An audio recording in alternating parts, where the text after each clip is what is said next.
Well, welcome into the clear as mud. It looks like you just got me today. I don't know where my co-hosts are. Um, Seth said she would be here shortly, so hopefully she'll be here. I'm I I'm Oh, here Seth for. is. Oh, you made it. Good. Oh, Okay, so I don't know where Gigi is at. Let me see if I can get. Hang on here. Let me see if I can get some. Uh, Go here.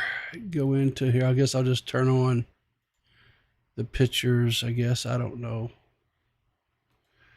Uh, there we go. Gigi. Okay. Go back to here. Why is it not showing up over here?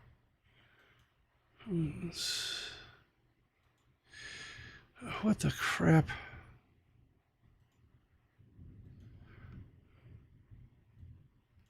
There we go. Turn this off. There we go. We'll go that way for right now because I don't know where they're at. So anyway, um, but anyway, we're going to be talking about this Hunter Avallone story. Don't know a whole lot about it. This was kind of Gigi's. Uh, I knew uh, I should have watched that video. yeah, you should have. 100% you should have. But anyway, whatever. Because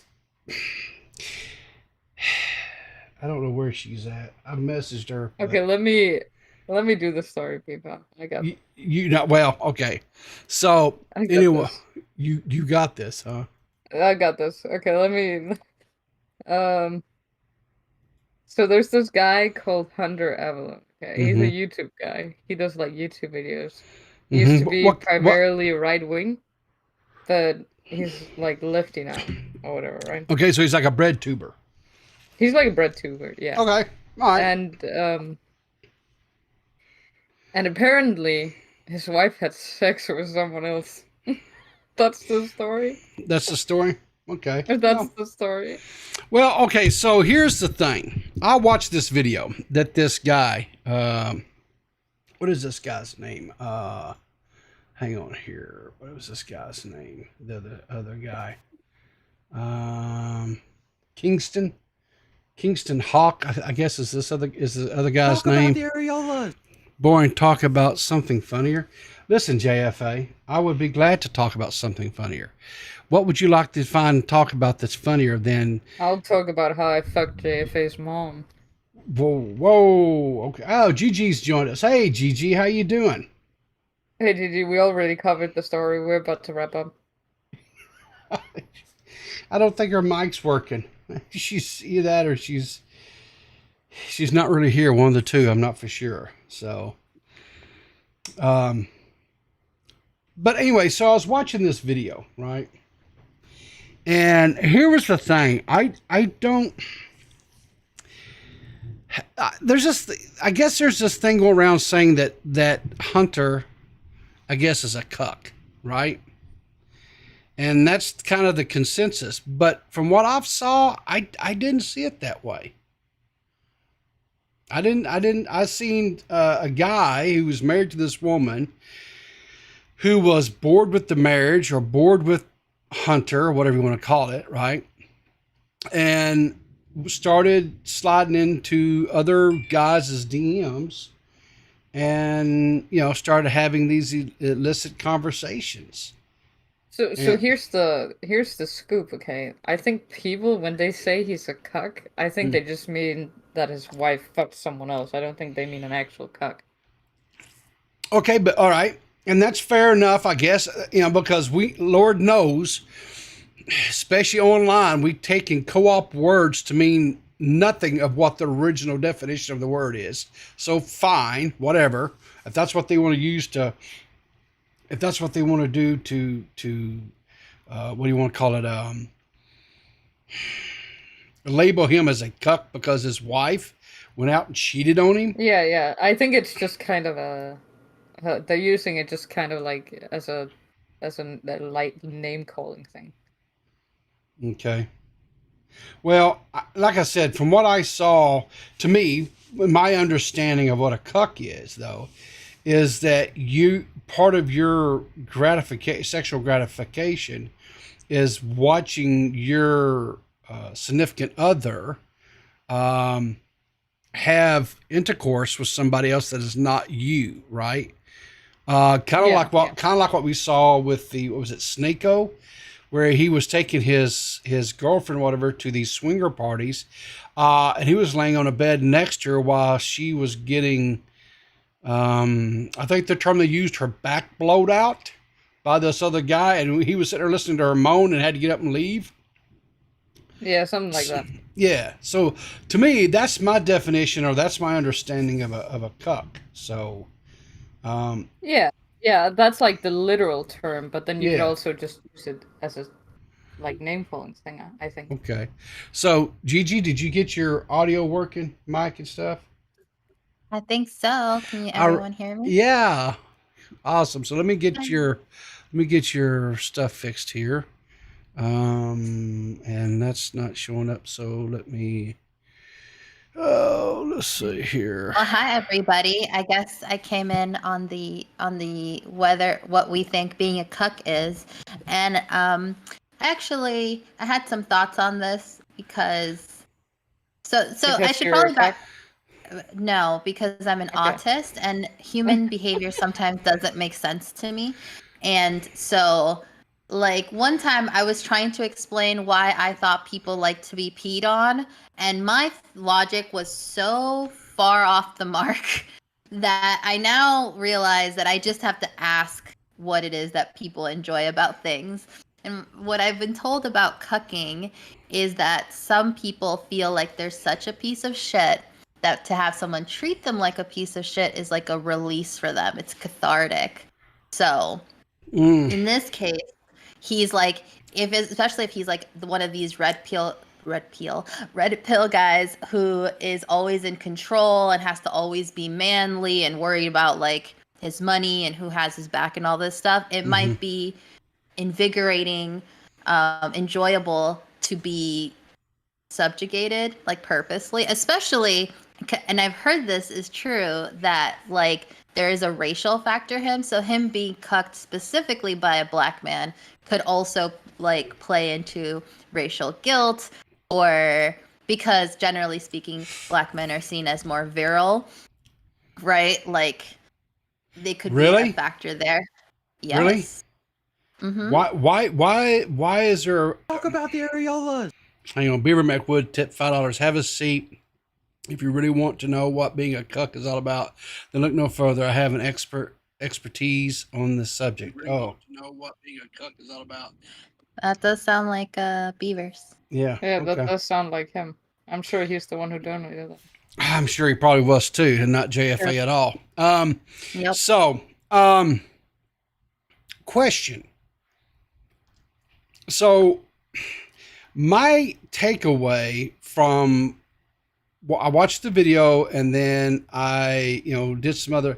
My takeaway was is he was not the husband. Hunter was not aware of his wife's extracurricular activities as far as with this guy. Again, what was his name?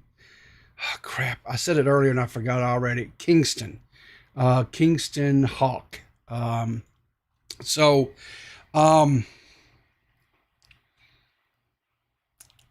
Yeah, I saw the clip where he was saying, "No, I totally knew about this thing." And I think this is why there's the argument here, and why I think the debate is really about whether or not him, meaning this Mr. Ultra Instinct guy, or Kingston or whatever, released a video. Did it actually hurt the Carissa, which is the person he theoretically was trying to hurt?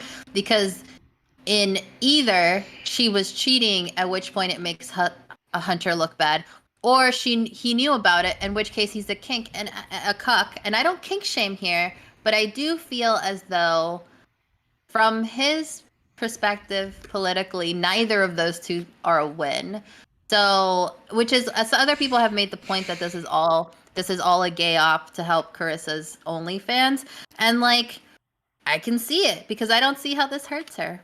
But Yeah, continue. Okay, so let's watch some of this video. Now, this video is actually a re-upload because the original video was taken down because from what I was able to gather through some Twitter searching, Hunter actually filed a takedown against Kingston's original video.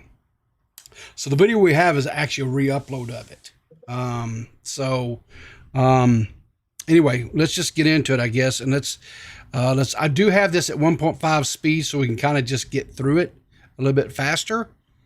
But just holler if you guys want to pause and talk about something, okay?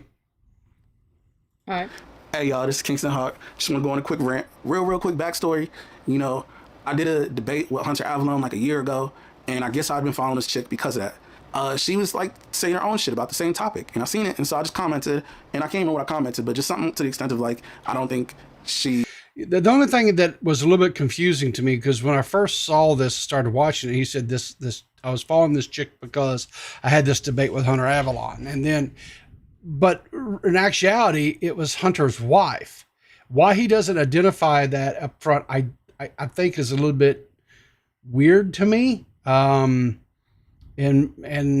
dare I even say a little bit disingenuous, because he, when he first starts telling the story stuff, he makes it sound like, okay, this is just, some girl, random woman. And if it's just some random woman or potentially just a girlfriend, whatever type of situation, it's still kind of shady to me. But there again, I come from the old school where if somebody is dating somebody else, and especially if they're married to somebody else, you just don't have those types of conversations with them, right? Because to me, you should respect that. And secondly, if a person is going to engage in you, that doesn't matter if you're whatever. If somebody is in a committed relationship or quote committed relationship, dating or married, and all of a sudden they're starting to have these types of conversations with you, if they'll do that with you cheating on their other partner, then why makes you think that if you guys start trying to get into some sort of relationship, they won't then turn around and do it to you later on down the road? They will, because that's showing that is their nature. That is they don't have, any qualms or morals about being a cheater. So, but at least that's my opinion and what I've seen in with people that do this type of crap. So, and it goes either way. I'm not saying it because it's a woman cheating on her husband. If it was a guy cheating on his wife, that's a scumbag move, and you're a scumbag, period. So. She knew what she was talking about. Well, she was real polite about it. She was like, if you don't think I know what I'm talking about, why don't we debate? And I'm like, cool. So we jump in the DMs and we're debating the topic. And see, what was the topic they were, quote, talking about? We don't even know, right? And I don't know if that's important or not, but I kind of feel like maybe a little bit it is, but I don't know. I don't know. That's just how they started talking, I suppose. I don't think it's that important. Well, Yeah. it seemed like she was trying, or what it seemed like was she was, and that's what Hunter said, that she was trying to figure out like how to start making OnlyFans content, specifically like anonymous OnlyFans content. And that was his, we'll get into it, but yeah, that was his justification for why he knew about it and why she would have been asking those questions, which is really weird. It's really weird. Okay, but all right, but here's the thing. We have no context about what their conversation was about. That's what I'm saying. We don't know what they were discussing. Were they discussing right versus left ideologies concerning what? What? I was just saying we don't know. I mean, it could be anything. Healthcare. It could be whatever. And so if they're debating healthcare or something like that, and all of a sudden it transitions into the kind of conversation they're having where she's sending him very explicit pictures and they're having very explicit conversations about very specific acts. That's a huge leap for me. I mean, I don't know how do you go from having that type of conversation to all of a sudden we're talking about, having a gangbang, type with people peeing on you and shit. because that's where this conversation ends up, guys. I'm kind of letting the cat out of the bag here, kind of. But this is a little bit of older story, and I'm sure a lot of you probably already know a little bit about this. But I just felt like that's just weird.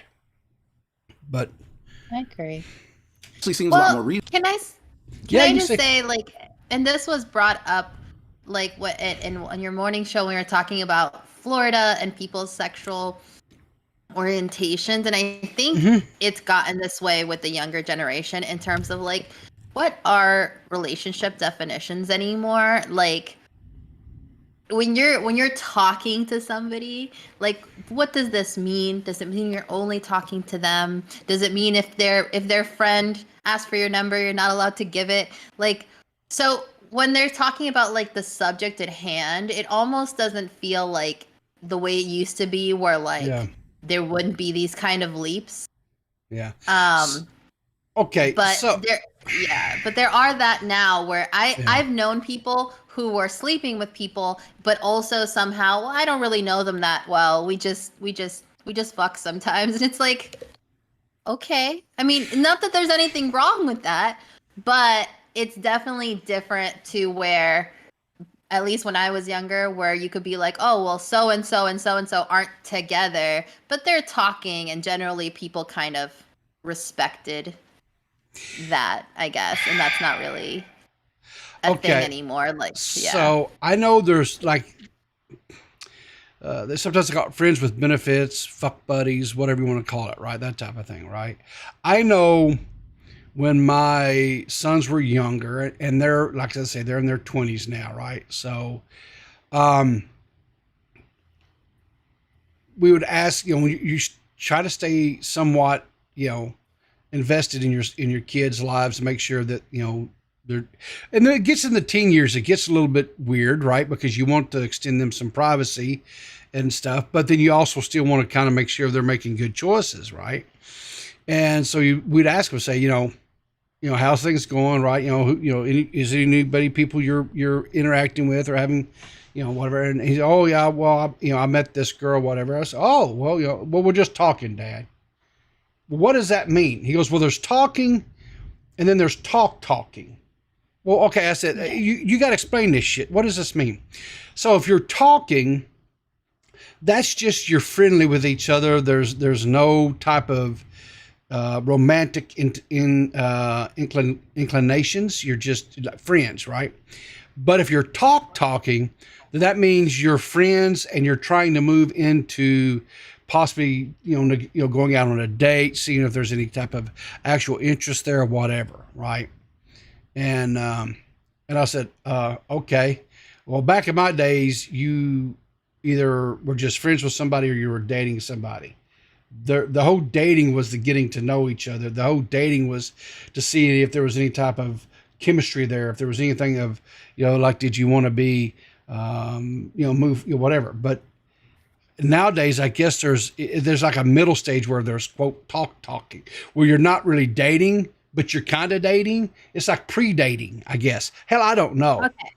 I think this is a younger person thing, where at the stage where they're not comfortable yet saying, like, so we gonna smash or not? Because I feel like somewhere around the age I turned 27, like, this talking stage was not a thing. Either you were moving forward or you weren't. And if you weren't, it was like, well, in what way are you not moving forward? Do you not want anything? Are we gonna smash this one time and then, and then no longer interact in any way? Like, what is the deal? I also live in a major city, so it could also be that factor. Like, in the New York area, like, no one has time, and if you live in a different borough, you might as well live across the country, because that person is never coming to see you. It's very local, like, very, very local. Like, if you're in Brooklyn and somebody in Queens is willing to get to Brooklyn to date you, they're in love, because that's how it is. So the chat's kind of wondering, is Seth okay? Because she's not really talking. I'm gonna be honest. I'm gonna be completely honest. Please do. This I did not think this topic was gonna be this fucking dumb. Okay. What I feel like we started off by saying it was a cuck related topic, and the idea, which we haven't even gotten to, but I don't fully understand why No, cucking but is a is the bad thing. story okay? Okay, I know you're a heathen. Okay, we get that. But is the story really this guy came out with a video to explain that he was like sexting this guy's wife and now they're divorcing? I think it's worse than that, honestly. I'll be honest with you. So this guy on screen here, this is wow, I don't remember his name. It didn't matter. Kingston Heart. Kingston Hawk. Okay. So this guy on this screen right here, right now in front of us, this cat was engaged in some very risque type conversations from adult, very sexual charged conversations with Hunter Avallone's wife. Okay. They were in the process of negotiating, even setting up a porn shoot with multiple male actors and her being the only female actor or actress, whatever the proper term wanted- is. So they were just wanted a setting up her gangbang. getting railed. Yeah, she wanted a Yeah. gangbang, right? She actually wanted basically enact that meme where you see the little, because she's a very petite white girl, correct? I mean, I think I've seen pictures of her. Yeah, that's close enough. Okay, and you know the meme where there's the little petite white girl sitting on a couch and there's like all these big black guys behind her or whatever? She basically wanted to enact the meme, right? And here's the whole thing, right? This guy makes this 12, almost 13-minute video where he is showing Discord DMs, he is showing text messages back and forth, laying out this gangbang with in such intricate details as far as, you know, okay, yeah, you could pee on me, but I don't want no pee around my face or my eyes, but you could pee on my body. I mean, all this kind of stuff. Go ahead. I'm sorry.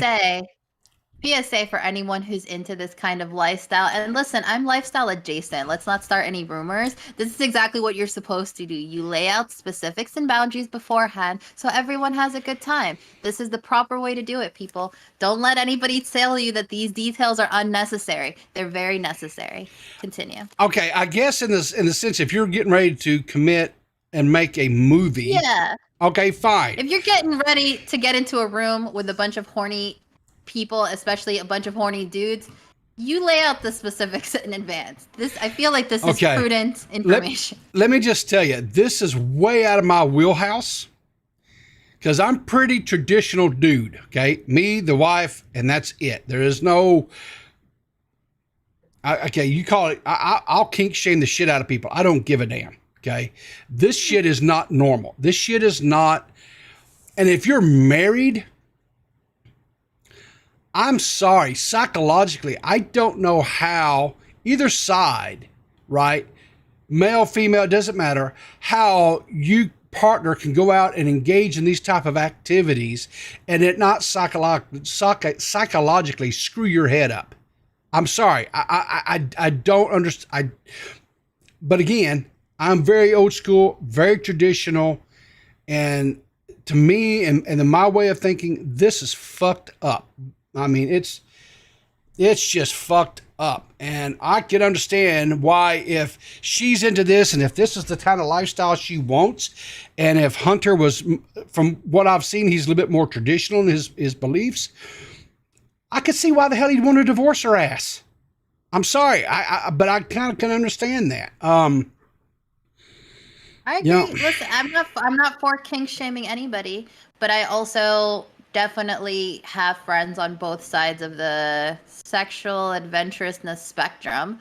And yeah, it is based on what you and your partner are comfortable with. And if he's not comfortable with her wanting to be railed and passed around, then no, absolutely they should not be together.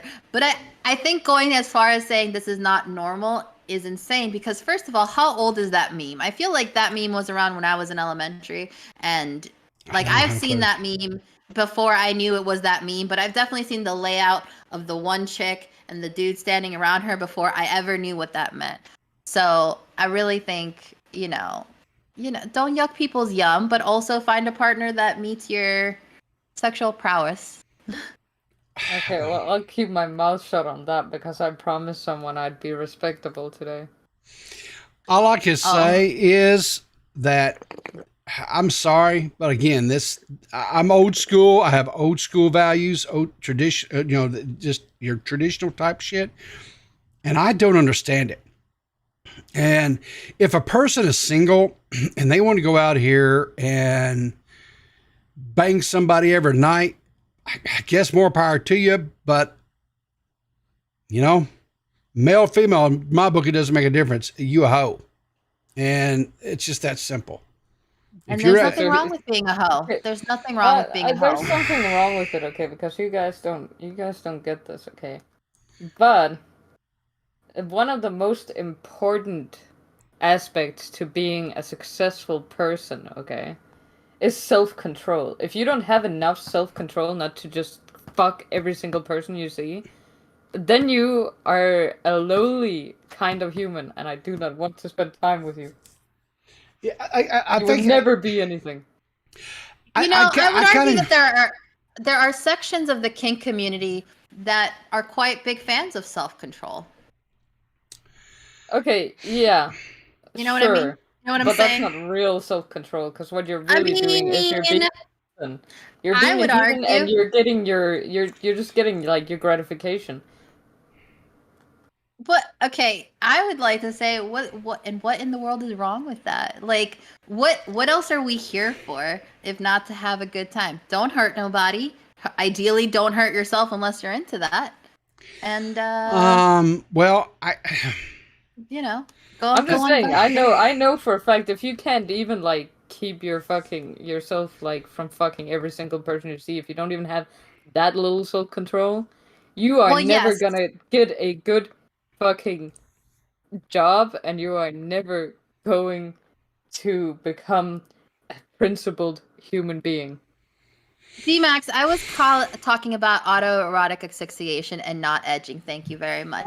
But also, I would like to say that that also takes self-control. Like, this is the thing that people do seem not to understand about open relationships. There's even more rules and boundaries because of like sexual diseases and misunderstandings and people thinking that something was something that it wasn't. And also people sometimes go into these situations, I've heard, and get traumatized from it because they thought it was going to be this fantasy scenario, and then it was not what they thought it was going to be. Like, these things happen, and I just think that people should be allowed to do what they want to do as long as they don't hurt anybody, and we shouldn't shame them for it. I do think self-control is important. Yeah, you're right. They can do whatever they want, but I still think you're a little human. The only thing I'm going to disagree with you on that is I 100% will shame them.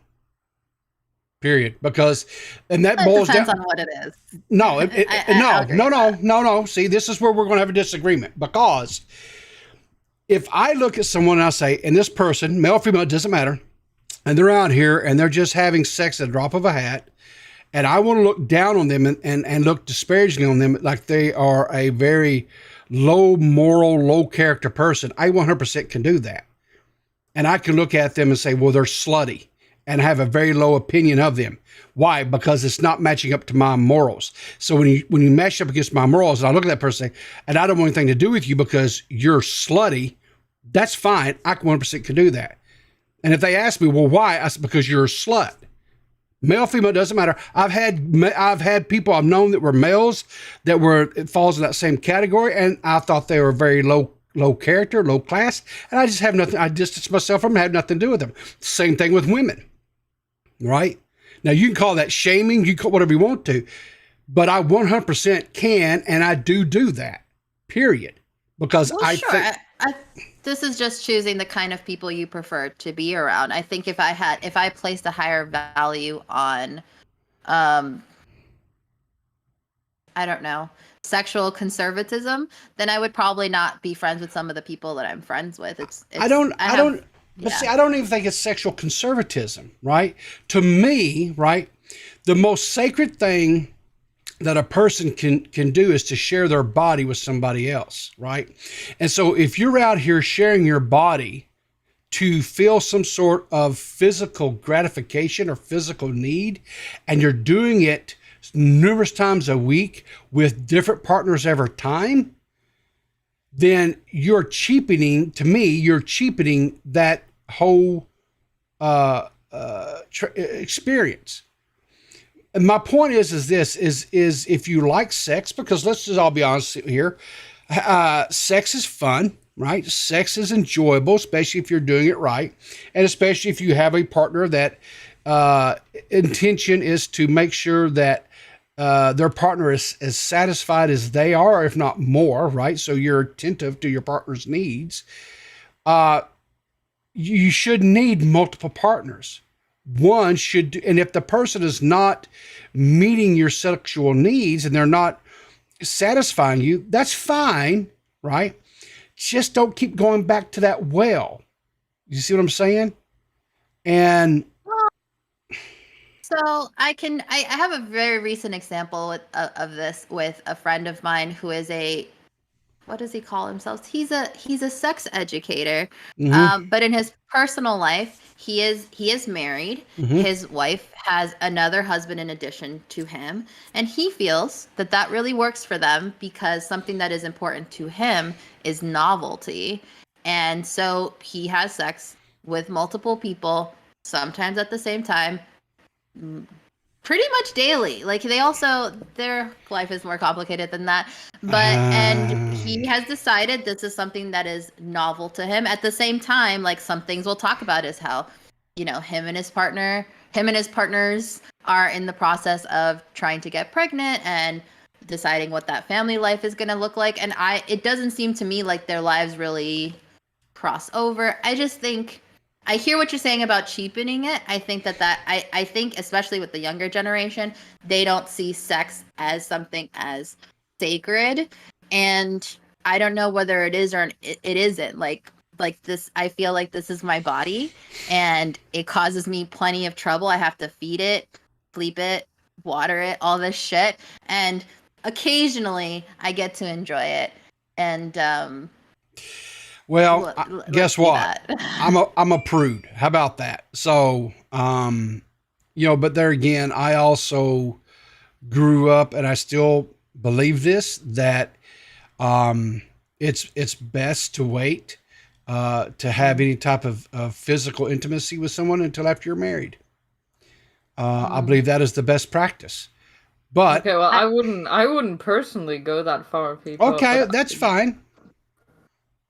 But again, you guys have to say there's a big difference between sex for the sake of sex, meaning for the physical feeling that sex and sexual activities can provide, versus like making love. And I do think that that's, to me, that's a real thing. It's very different having sex with somebody who you like and care about and theoretically see a future with, versus that person's hot, I'd like their dick in me or whatever.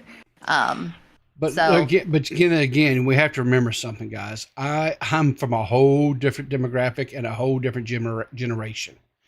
And so I understand, that these days that sex is a lot more encouraged and a lot more accepted than it was in my generation. People, they make fleshlights where the fleshlight part of it is a dragon, because people not only want to face fuck for fuck's sakes, an object, they want to face fuck animals and mythical creatures. Okay, well then, you know what? Those people are sick and twisted. Plain and simple. Sick and fucking twisted. And I'll judge the hell out of them. I'm sorry. I do think the dragon thing is weird. There's another one where people want to feel like an alien has laid eggs inside of them. Oh, for God, Jesus.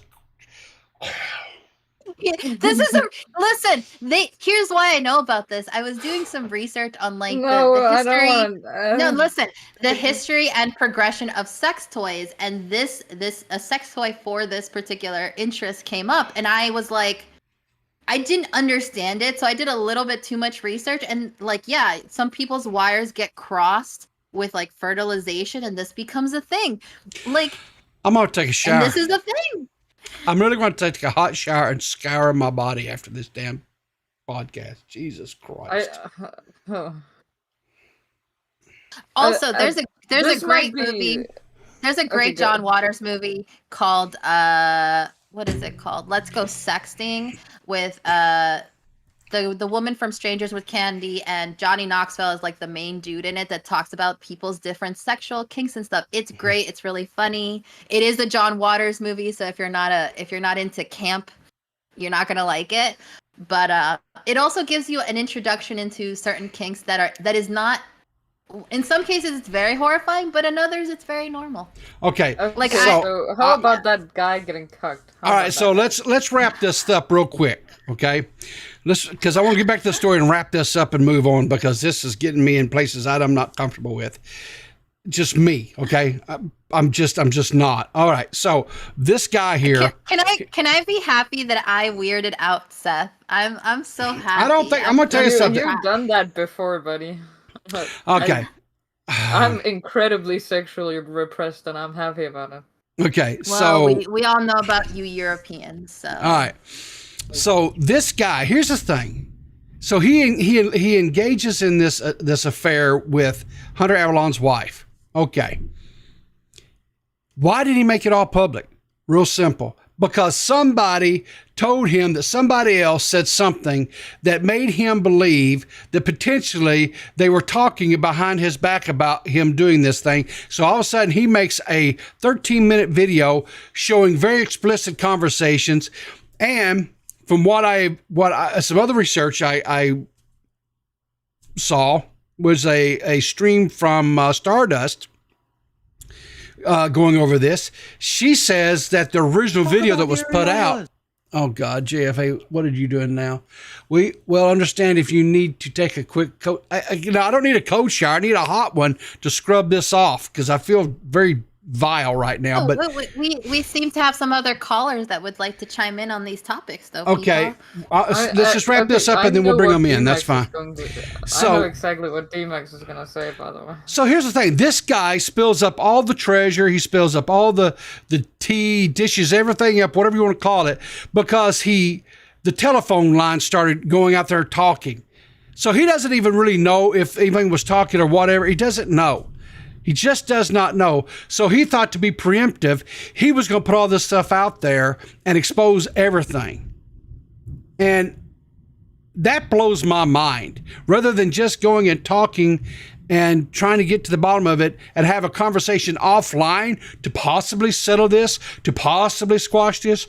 Nope. Our answer is we're going to make a 13-minute video. We're going to show... And from what Stardust said in her video, the pictures and stuff that he showed were not blurred nearly enough, and actually was showing pretty graphic pictures of her different body parts, Right. and could be allegedly, according to Stardust again, not me saying this, Revenge Stardust, revenge porn. It depends on the revenge porn laws are vary by state, but Yeah. what I saw, I don't see how it could not be seen as revenge porn unless it was publicly posted prior to. Yeah, I don't know. But anyway, and that's the end of it, guys. That's it in the gist. This guy blows everybody out of the water, including himself, in a 13-minute video because someone may have said something somewhere, but he's not really for sure. What a dumbass. All right. Yeah, he did apparently do this because he heard that she was talking shit about him in another group chat, which is, he heard that. He doesn't know if it's true. He doesn't know what was said. He just heard that she was talking about him in another group chat and decided, well, I'm going to release your nudes and talk all your business to the internet. All right, Trippy Savage, thanks for calling in. And I hope you have something you can share with us that's not going to just make me feel worse than I already do. No, I don't. I don't intend on making you feel any worse. I come from a generation close to yours, but Yeah, tribute. I don't feel like I've heard you. You can say be as some dirty things. and perverted as you want in private, but to make it public is kind of a why does it have to be public? Like, we should keep these things bottled up. I mean, this is serious. It could make you delirious. It's not like these things are candy. Yeah, we're not candy people. I don't know. Okay. I'm sure it's lyrics to a song or something. You're probably screwing with me, and I that's fine. Whatever. I'm kind of in shell shock right now. We're not. I'm not screwing with you. We are referencing something, but we are referencing the we are not candy. But I'm serious. Like, everything doesn't have to be public. Keep your private business private. Yeah, I agree. I'm on top of that. Yeah. Yeah. All right. Say back in my goth days, which is why I would be lifestyle adjacent people. There would be a lot of crossover with certain fetish things, and there was a lot of people who were in political situations. They were judges or in office, and they wore a mask and kept their business to themselves. So, that is the way to be. I think Tribby's a real one, by the way. He's a real one for that. Yeah, we need to play poker soon. So it was good talking to you guys. I just wanted. Yeah. Thanks, Trippy. Appreciate it. Have a good day, Trippy. Yeah, bye. That man has said some ratchet pervert things like in calls where I've been there. He's lying. All right, DMax. Hello. Yeah, okay. So, come on, embarrass the old man. I promise. Come on. No. I'm not. That's not at all why I want to call in at all. No, because I know that this is a hard thing for people. And I just want to ask a question. Actually, I want to because I kind of want to take it down a little bit, and I want to go more from like a 1,000 feet up in the air kind of a thing, right? Okay. Because I think that there's an interesting sort of broader subject that you guys have been touching on that is kind of glossed over, I think, in a lot of these conversations. Mm-hmm. This is more of a question for Gigi, and this might sound pointed, but I don't mean it to be, because whatever your opinion is your opinion. Okay. What is your opinion? How would you describe degeneracy? How would I describe degeneracy? Yeah. I generally think that degeneracy are committing acts that might lead you to do something that would lead to a problematic society. Okay. Yeah. I think if everyone were having gangbangs, like if we all decided to have, gangbangs was a bad choice, but let's pretend we're all somehow having gangbangs, somehow not together. Okay. I kind of feel like I don't see how that necessarily leads to a downfall of society as a whole. Yes, and fair enough, because I think I understand where your head is at in terms of an adult society. The problem is, and something that you had kind of touched on before, was when kids are involved. That's where it starts to get a little bit hairy for me, because I agree that everybody should have the freedom to be able to do whatever they want to do, behind closed doors, behind a locked door, safe inside their house, in their own property, whatever. But when it comes to trying to influence the next generation, I think that's when it starts to get a little bit kind of complicated, because I believe that innocence is a virtue, and I think that it's something that cannot. It's kind of a weird conundrum where innocence cannot exist for a huge period of time in somebody's life. It really is just kind of fleeting, and especially these days, it's I don't know about you guys, but me, I probably was I don't know, I guess 8 or 9 by the time I really understood what sex was, and it was because I literally saw a video of it online. Porn is very, very well available by that point, and very easily accessible, and it still is. And I don't know to what level that's kind of a problem or whatever, but I was just curious about that, because this has come up a few times. Yeah, we're definitely talking about sex and children, and I think it's an interesting topic, because you guys are getting somewhere with getting clipped right now, by the way. I was gonna say, the way that was phrased, that's all right. Yeah, well, I will notice that I do have a propensity for saying things in just the most clippable way. But anyways, no, you're good. It's a good thing. Yeah, I think that it varies around the world, and this is part of the reason it's a tough conversation. I noticed that in the US, like showing your bare tits on women is like a big problem, whereas, or not a problem, but it's like a big deal, whereas in France, like it's not at all. And I can say I grew up in America, so I don't necessarily love if I'm like somewhere and not expecting to see tits, and then tits happen to be there. I'm a little bit like, oh. So can I ask you then, Gigi, like, what do you think about shame? Like, do you think that do you think that there is anybody in society who should be shamed? Do I think there's anybody in society who should be shamed? Yes. Publicly? Yeah. Okay. I think hypocrisy should be shamed. Okay. Like, I mean, more on the sex side of it, you know. Sorry, because like obviously, yeah. On the sex side of things, like outside of things that are criminal, you mean? Sure. I mean, of course. Like the things that are, I'm saying like, well, I don't know, where bestiality is one that comes to mind when I think that. And I'm like, well, that's technically but that's criminal. legal. No, it's criminal. I agree that it's criminal, but not in every state is it legal. Is it illegal? Yes. Well, see, this is interesting though that you bring up the bestiality thing though, because like you were talking before about like the bad dragon stuff and like the different, you know, dildos. Yeah. It's like, that's obviously not illegal, you know? Right. Do you think that people who use, let's call them animal products, do you think that they should be shamed? As long as it's an animal product and not a sentient creature? No, I don't. You don't think so? Okay. See, because this is the thing, is I think that, I mean, at the end of the day, I can't stop fucking saying that. It's terrible. At the end of the day, I think that you can't really get away from it's just everybody's personal preference. And I think what Peepers is, obviously Peepers is speaking more from like a more traditional, I guess you could call it more conservative kind of mindset. But I think that there is an emerging phenomenon that's kind of happening within, you know, the cultural landscape. People are becoming a lot more, let's call it, deviant. I don't want to call it deviant. Deviant. Yes, people have been more deviant, but I'm actually saying the opposite. I'm saying that like people are starting to become a lot more, there's a word for it and I'm just kind of losing it at the moment. More, I want to say, because really it's purity. It's like, it's non-degeneracy. And what I mean by that is that like the act of sex, whatever you want to say, biologically, scientifically speaking, the only real purpose for sex is to proliferate the human race. That is to create new human beings.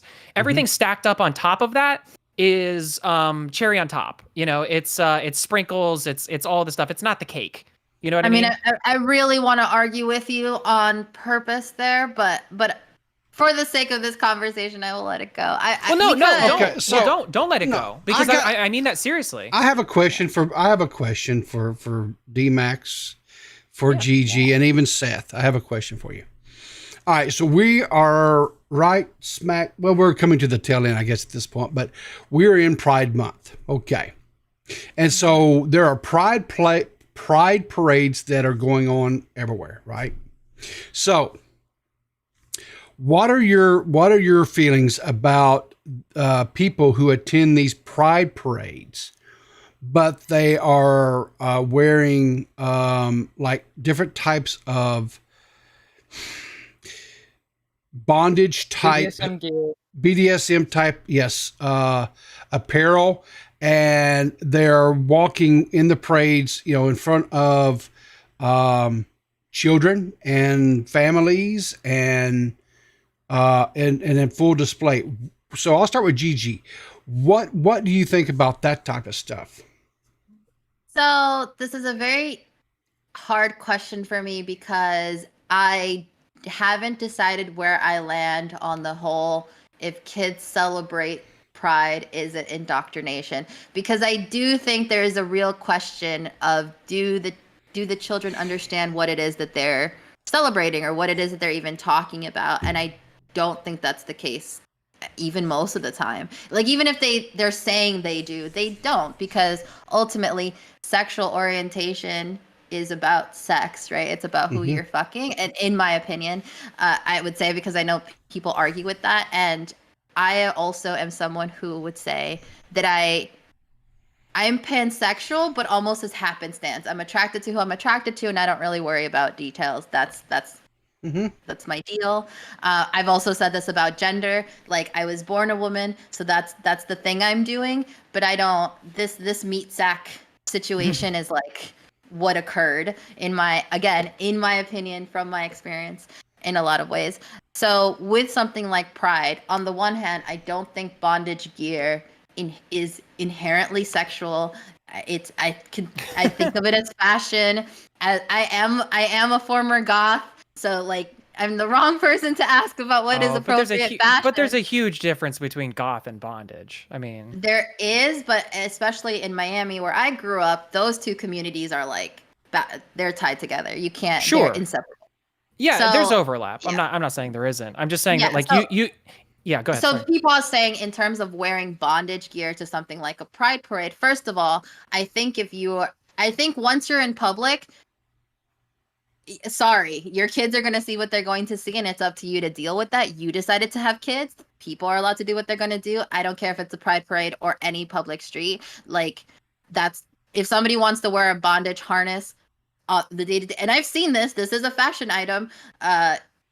Like, it's up to you to talk to your kid about it. I don't know why it's anyone else's real problem, first of all. Secondly, I don't know if anyone's ever been to a pride parade, especially in a place like New York. It is not a place for children. There's a lot of drinking, there's a lot of drugs, there's a lot of people and not a lot of supervision. There's a lot of people who use it as an excuse to go wild. Like, and there are children. And not just Pride Parade, St. Patty's, Chinese New Year, honestly, Rosh Hashanah gets wild in the village if you know where to go. So, like, I think children should be protected, but I almost don't know especially in the case of the internet, they're going to be exposed to these things. I'd rather them like start to have an understanding of how to come to terms with things they don't understand than really try to police anything and everything they see. I know how we get like real perspective on this, okay? So let's bring in someone who's a victim of their own sexual degeneracy. Okay, people, bring up Colton. Colton? Oh, okay. Yeah, bring him in. All right. Hey, Colton. Colton. Oh, sorry. No. Yeah, I think if I'm not mistaken, I think Colton, we did a show with you one day, right? Because you were having some issues and kind of gotten into a situation, right? Yeah. Yeah. So this is someone who knows about being a victim of their own degeneracy and not being able to keep it in their pants. What do you think, Colton? Thanks for phrasing it like that, Seth. That was lovely as always. This is about the bondage stuff at Pride Parades, right? Sure. Yeah, that's was the question I posed. But so far, all we'd gotten was Gigi. I hadn't heard from Seth or Max, but yeah, DMax rather. But yeah, Seth's a degenerate too, but she hides it better. No. Okay. I'm not gonna leak stuff. But basically, shut up. Just leave it there. So I saw someone in chat say that if you have a problem with this, you have to have a problem with Hooters. But the thing is, a Pride Parade, like, you don't choose to go there; it just comes to you, and you don't ask for it, which that's not a good thing at all. Like, to see that stuff around kids and stuff. I guess I was taken to Hooters when I was a kid, so I don't really have much of a moral stance against. I think that's not where great. all your issues started, isn't it? Yeah, that's where my issues. That's where I got my mommy issues. Okay. But yeah, that all that kind of may have fucked me up quite a bit. But I think it's all bad to be around children. I hope that isn't a hot take. But as for the King stuff, that's like much worse, I think. But Colton, let me ask you a question. Wouldn't you agree that some of your issues online stems from the fact that you weren't able to not be a degenerate with people, that you weren't able to have self-control sexually? Can I plead the fifth? Yes, no, you can. You can. Yes, you can. But pleading the fifth means thank you, that I'm Riveter. right, isn't it? Thank you, Mr. Riveter, for saying Colton, listen. From my I'm old, so my memory is not as good as it once was. But from my recollection, from when we talked, you had a bad habit of getting a little crazy in the DMs with people, correct? I wouldn't say had. I'd say still have. Apparently. Okay. As proven last night. Okay. All right. So, and Colton, I'm pretty sure I gave you as best advice as I possibly could back in the day when we were talking with you, because if I remember correctly, you were just coming out of a pretty big shitstorm. So what I'm hearing here is you're still repeating these same bad decisions. Is that what you're saying? What I'm saying is I'm a very slow learner. Yes. Okay. So, the first thing that you have to understand, Colton, is change doesn't happen unless you want it to happen. Which means I know, I've heard man in the mirror. Okay, but this is not an intervention. This is me proving my point, okay? Like, well, okay, but all right, listen. I'm a degenerate bitch. Seth, this is Colton is my point, okay? Okay. Being a degenerate never leads to good things. If he had the self-control to not sext all these women in the DMs, he would have never had to go through that. Okay, listen. I think I'm victim shaming him right now. Well, I okay. think Victim shaming. Degeneracy can lead to innovation, and that's important. I don't know about all that, but anyway. Well, that's sex is part of great entertainment, I think. So, like every great entertainer uses it in some way. So I have no. Okay, your point is proven, Seth. Let me. I was not. Okay. I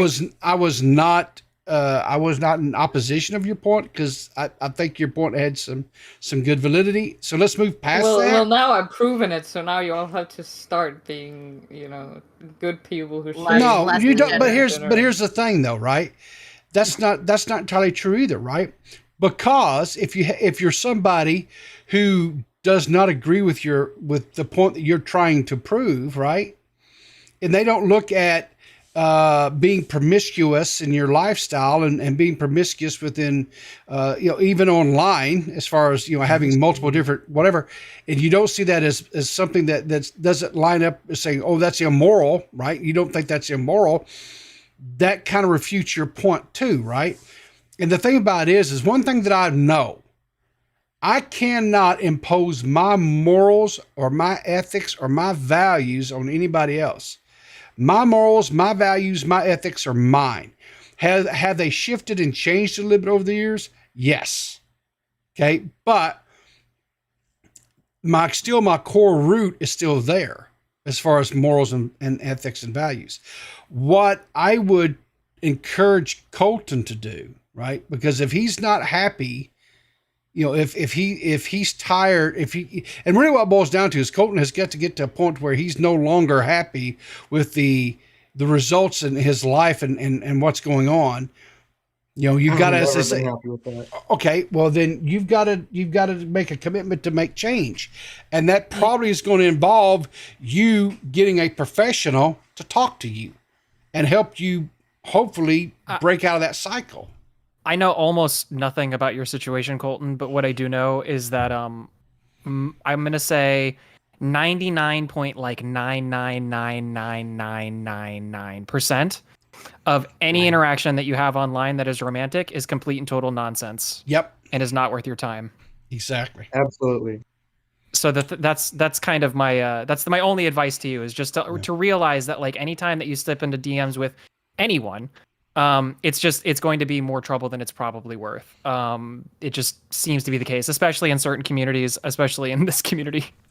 So I literally just got off of a live stream where I like flirted with someone yesterday, and then this morning she imploded and got like a huge. That's what happens, though. I mean, I can't remember who it was that was talking to me. Oh, go ahead. That's not the point, though. That's not the point. But hang on. Though. The point is, okay, yeah. People, I'm not trying to enforce any kind of morals on someone. I'm just saying that what these people are doing is causing issues for themselves. I'm not. Yeah. They should be able to do that shit, but it's I should also be able to tell them that they're less human beings for it. Yeah, it's the same thing as gambling. that the only problem here, though, is that there's a shame factor. Like, if No. none of us cared No. that anybody was a cuck, No. then It goes. I think that would open the floodgates if there wasn't. Yes. 100%. I think it'd be the opposite. I think that's kind of the problem that we're at. Right? No, I have a point. Because I actually want to go back to Peepaw's original question Let him cook, little bro. about the pride parades and stuff. Yeah. So here's the thing. I want to start out with just acknowledging something, which is true, is that there is the same level, or I'm going to say maybe a little bit less than pride parades, because I've been to a few pride parades now. There's a little bit less, I think, degeneracy at like a Halloween parade or like a Halloween party. You know, when they, rope off like a section of downtown, and then like they let you go and do the Halloween thing. Like the let's call it degeneracy, whatever, the costumes, the outfits that people are wearing when they're going to those types of things. Listen, I will grant what we're calling I understand what we mean. Yeah, I'm not saying that's for you. I'm just saying, like, just so it's more palatable for everybody, because like I'm not because like the thing is, like, I say degeneracy, some people think like that's immediately evil. I'm not even necessarily saying that. I'm just saying that let's call a spade is all I'm saying. So that was my point with that. I acknowledge that. I know that that's true. So it's a broader problem with society on whole right now, and not something that is directed necessarily at a group of people. Now, that being said, I don't understand, and I've never understood why it is that kink has to be. I have never been to a pride event, an LGBT event of any kind, that has not implemented kink in some way. I don't understand why it needs to be that way. And I think that there might be something that's kind of inherent with that. And I think that might be maybe a little bit problematic, and probably the reason why most I'm going to say like 99.9999999% of like LGBT events are probably not meant for children, because inevitably there will be a conversation that is about kink, just pure and simple. Well, I also don't you also agree that that's going to be it from the jump, because pride is about sexual orientation, which is about who you're fucking. So if it says if I'm a child and I don't understand what the difference between heterosexuals and homosexuals are, like, you're going to say, well, one is between people of the same sex and what is between people of different sex. And then I'm going to say, well, can I cut your question? Can I cut your question 100% in half and just ask you, do you think that pride is kink? Do I think that pride itself is kink? Like LGTB, do you think that like it's just the case that LGTB is just immediately kink?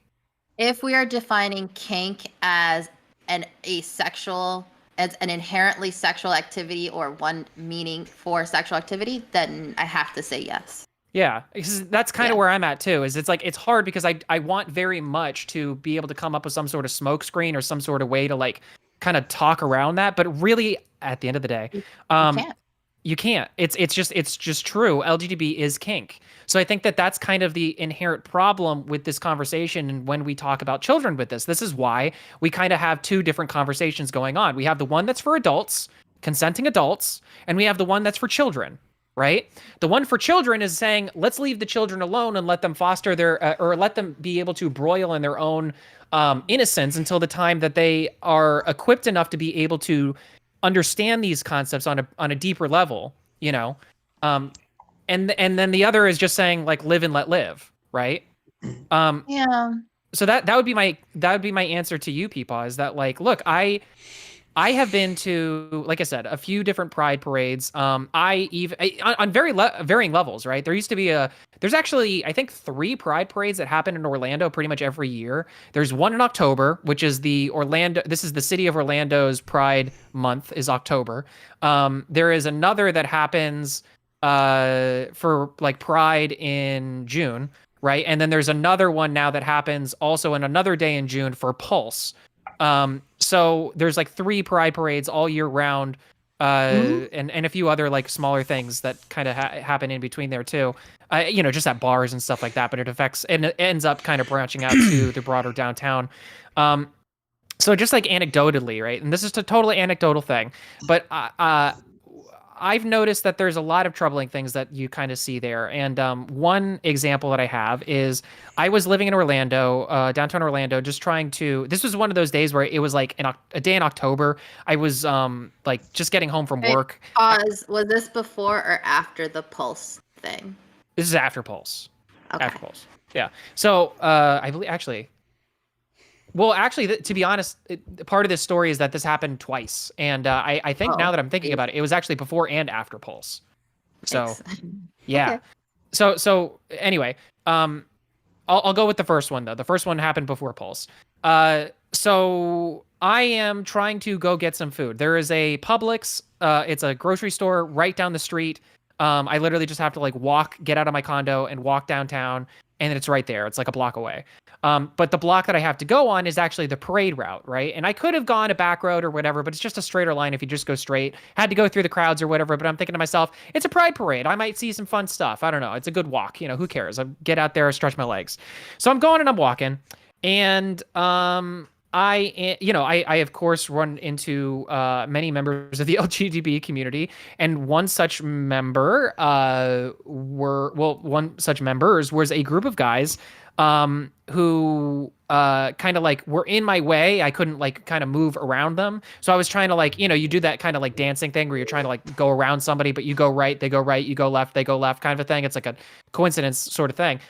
So I'm kind of doing that. And then the guy who I am doing this with, like, or it's like a group, but it's like one guy in particular that I just did that with.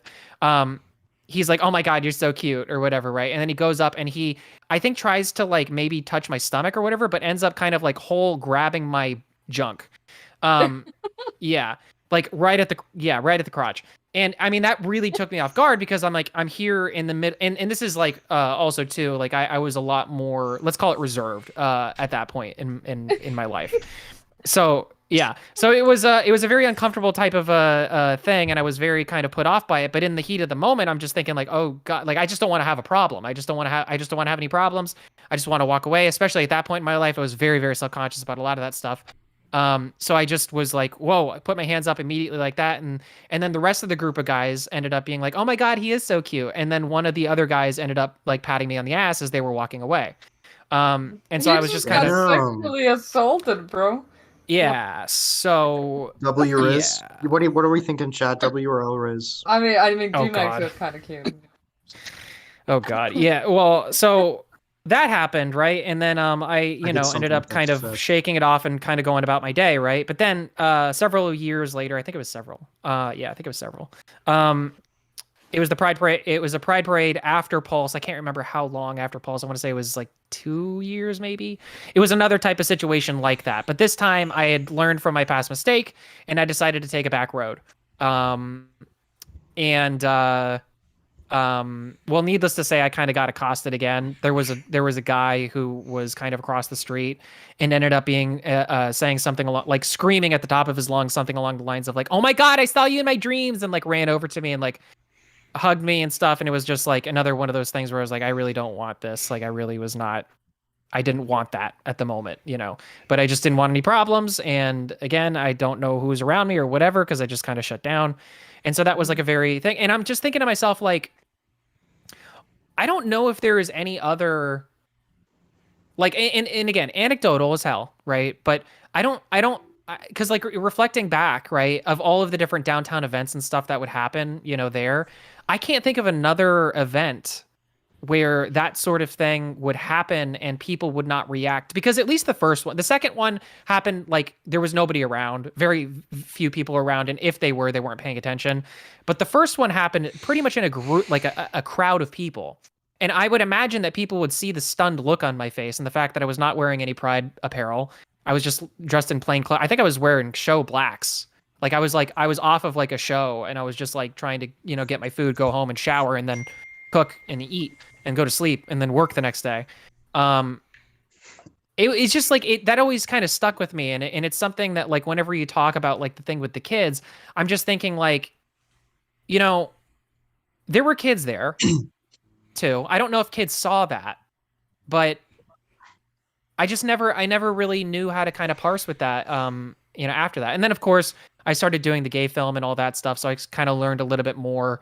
and it's Yeah, yeah, filmmaker. Yeah, I'm a gay filmmaker. I am making a film about Pulse nightclub and the founding of it and gay history of Orlando and things like that. Oh, you're making one? Yes. Yeah, I'm making a Oh, documentary. can you send me something? Hold on, I like to look at that.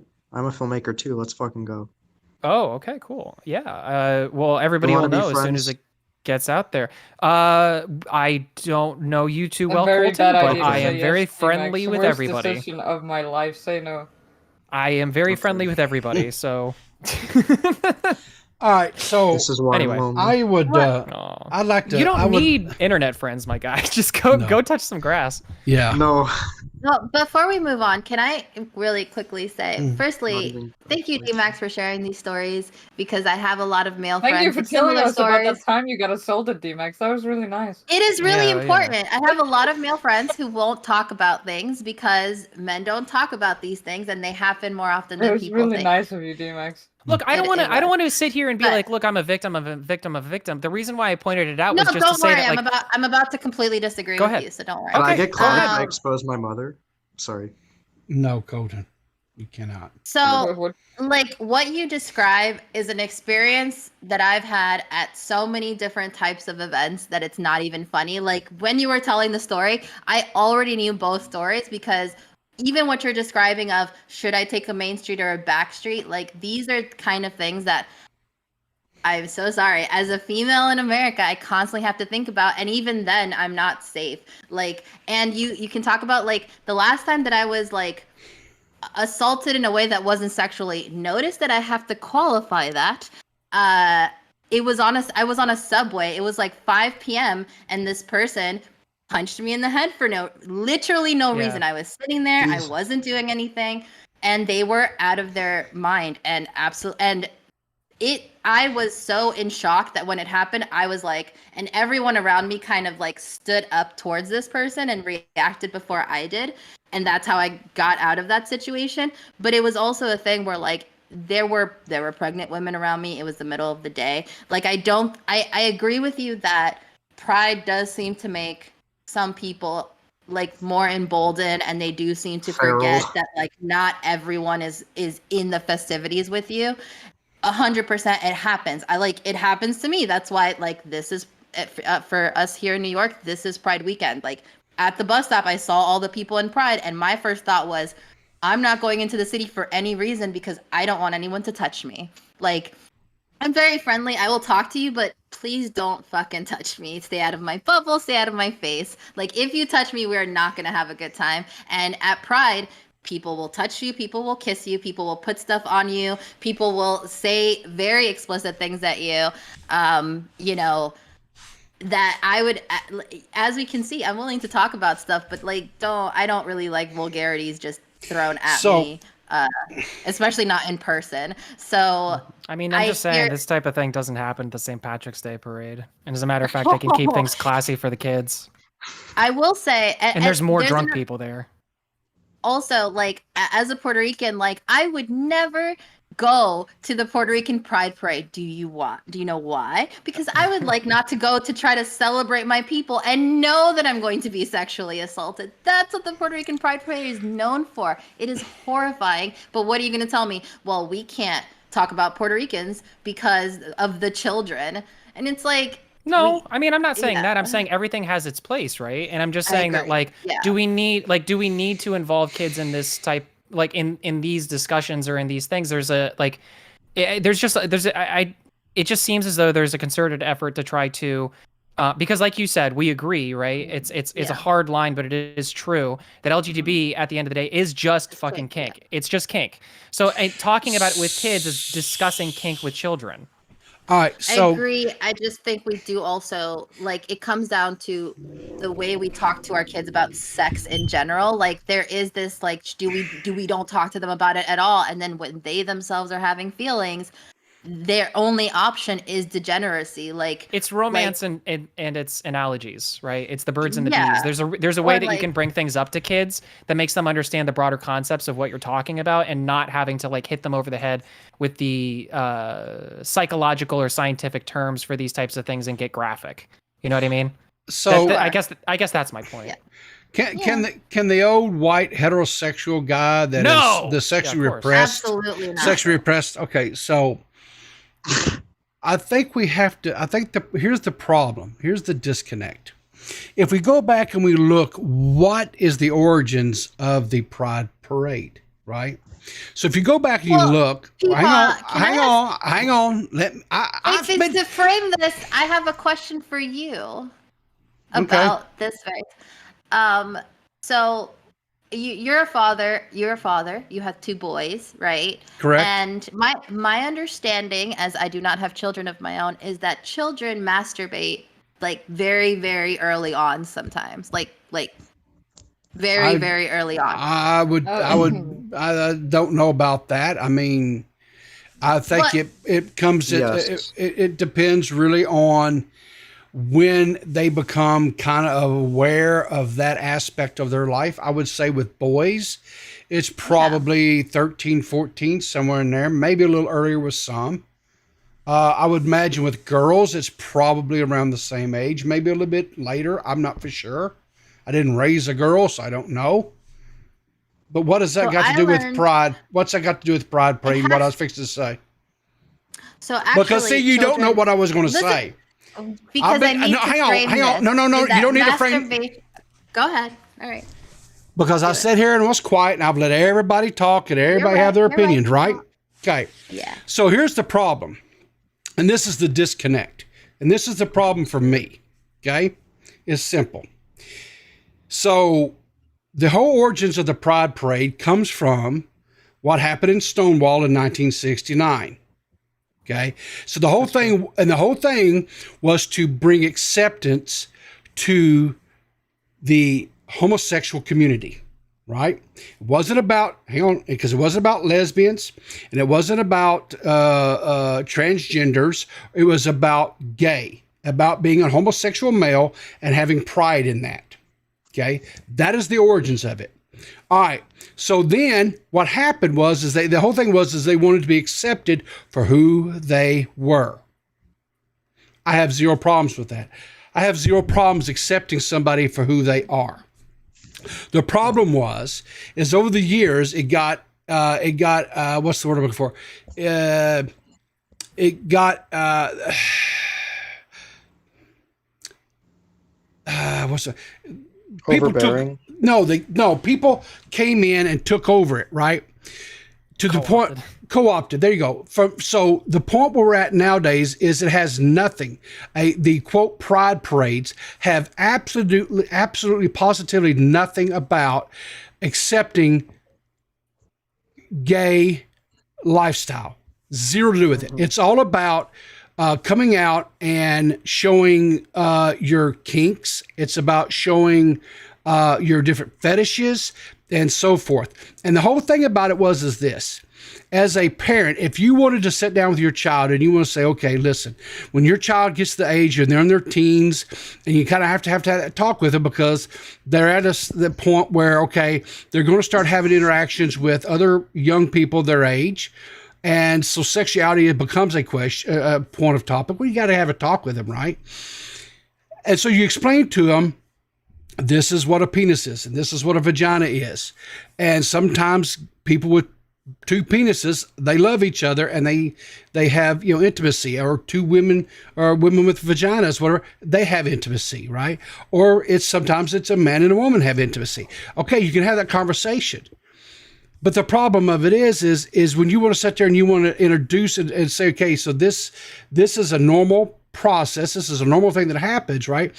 You cannot expose them. You cannot take them and say this is normal, because what is on display at a pride parade is not normal. There's nothing about it that's normal. It's all about kinks and it's all about degeneracy. And I'm sorry, when you have people parading up and down the street and their different parts of their anatomy are hanging out, like their ass or their genitalia, or their breast or anything else, that in itself is public indecency, and they should be arrested and incarcerated.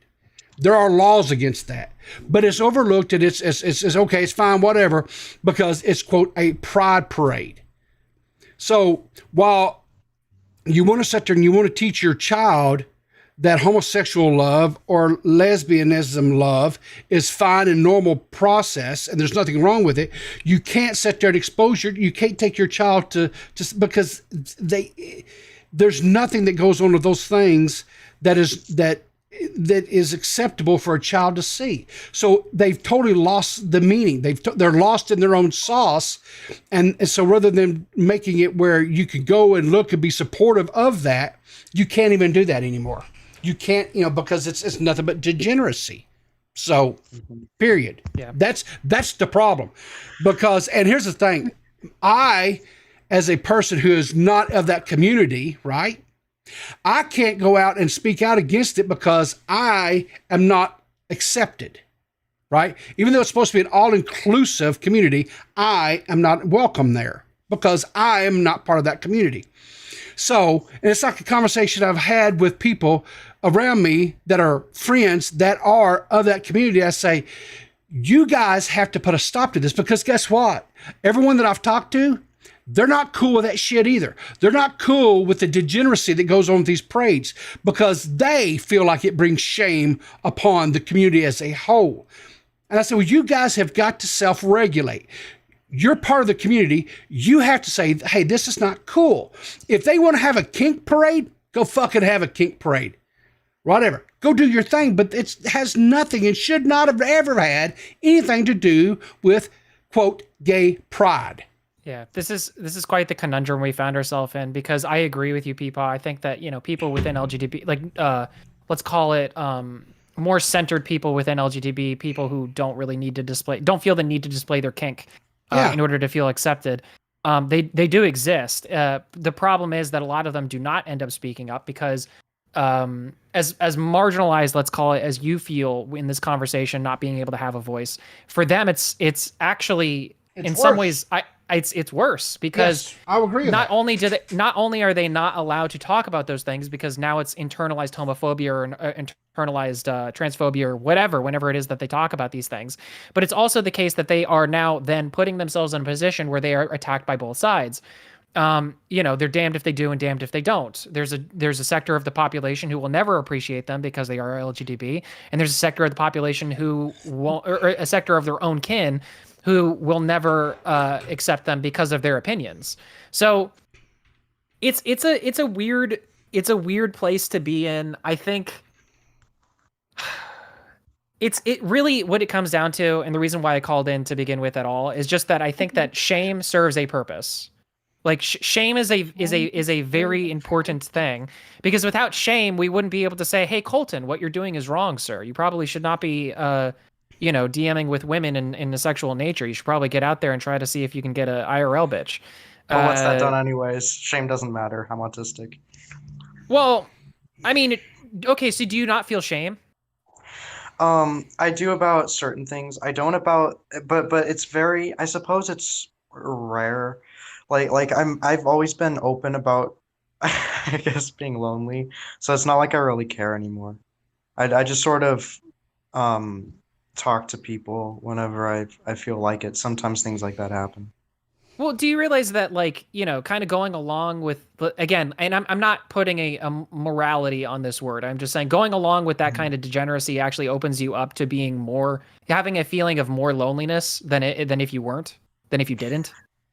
I feel like it doesn't make a difference because I've made lots of friends throughout the years, but none of them have really been I guess good intentioned. It's not about friends necessarily. I mean, the type of I guess let's call it happiness that I'm talking about is something that comes from the inside out. It's not something you get from the world. It's something that you just have within you by a byproduct of you just living a good life. The thing is that I'm focusing a lot on my work now. That's good. And that's really good. And see, that's the thing is that if the LGBT movement, right? And I'm sorry, I don't mean to tie you in with this conversation, but since you're here, I just thought I'd ask. The problem that I see with the LGBT movement is that they're so centered around kink. They can't get over the kink element of it, that it's just you guys talk about nothing else, The whole conversation is just about how much kink should we talk about with kids, or what types of kink. I know you aren't. I'm just I'm like I said, I'm pairing these two things because I'm talking about just degeneracy and all. I bet most of Colton's issues would be fixed if you were gay. That's you're not wrong because then I have to deal with those crazy women. So, sorry, DMax, continue. You're fine, dude. No, so I kind of lost my point, but it's just that like at the end of the no, you're fine, dude. It was me. Leave the kids alone. Leave the kids alone. I don't understand why it is that we've got to leave the kids like alone. display Everybody. Yes, of course, of course. But that's the thing is like I don't like. Whenever we have these conversations, whenever we talk about degeneracy, it always gets to that point where somebody just says the blanket statement, leave these kids alone. And there are people that always hear this that just roll their eyes, that they scoff or they get mad. And the thing is that like it really shouldn't be a scoffable, like that should be a thing that everybody agrees with. If you're sitting from any position where you're sitting there and you're rolling your eyes and you're not really enjoying that aspect of the conversation, I really would very much appreciate if you would just take a big step back and just reflect upon why it is that you feel this way. Because normal people, good people, normal people should not think, hey, let's fuck with the kids. You know what I mean? On any level. It really just should be at the end of the day an easy way just to be like, yo, yeah, I agree. We, leave the kids alone. Let them believe in Santa Claus. Let them believe in the Easter Bunny. Let them live a life that isn't like marred by this like adult turmoil that we all find ourselves in. Because there is something chemical that happens to you when you engage with sex. And it is also true too. We found this. We know this scientifically. Or let me step back from that. I'm not sure if it's scientifically. Let's call it psychologically. Which is scientifically, but you get what I'm saying. Yeah. The more sexual partners you have, the harder it is for you to find sexual release, right? It's like a drug, right? That is to say, the more of it you get, the higher your tolerance is, and the more of it you have to get in order to get that spike for the level that you want to be pleased at, right? So there is something to, a certain level of purity that would actually make your life a little bit better. We do know statistically that couples who have never had sex before marriage end up lasting a lot longer with each other. Now, you can call that naivete, you can call it whatever you want, but I would say that that's a happier outcome than the grand possibility, again, statistically speaking, which is not on whole, but it is, observed. That you will be happier if you don't engage in that level of degeneracy. Mm-hmm. Yeah, I'm definitely going to be dead by the way of cum by the time I'm 30. Oh God, you'll be blind. Yeah, you go blind. You get hairy palms. Yeah. Can I request we take a quick step back because I'm confused. Again, I am autistic, so I feel like I'm missing something, and this usually happens when there is some aspect of society that I don't know about for whatever reason. So I feel like what I was needing to know from Peepaw was, does he make a differentiation in what we're talking about between psychology and biology? Because, and I forget the exact number, and who knows if it's been updated, but children actually start masturbating somewhere between the ages of 2 and 6. Whoa! Especially No, that's bullshit. That's bullshit. There's no way. Yeah. There's absolutely Gigi. Listen. There's a biological, physical thing they're doing but they don't mentally 2 years old. Understand it as that. Okay, yes. I'm about to pull bullshit on this. Explain to me how a 2-year-old boy masturbates. I'm curious. Really, explain to me. Don't explain that. No. Okay, let me be really clear that we are not talking about what anybody who is currently in this chat has possibly done. We are talking about the manipulation of a body part to achieve a certain sensation. That is what we are discussing here. And that happens in children very early on because they're learning where their body parts are. Let me just step in here and say Google says that it's like between 5 and 6. Dude, I'm just going to tell you, at least from my own biology, I don't you can't even reach orgasm as a male when you're that young. It's not really possible. I think what she's saying is not orgasm, but just a pleasurable sensation in general, which I also disagree with, though.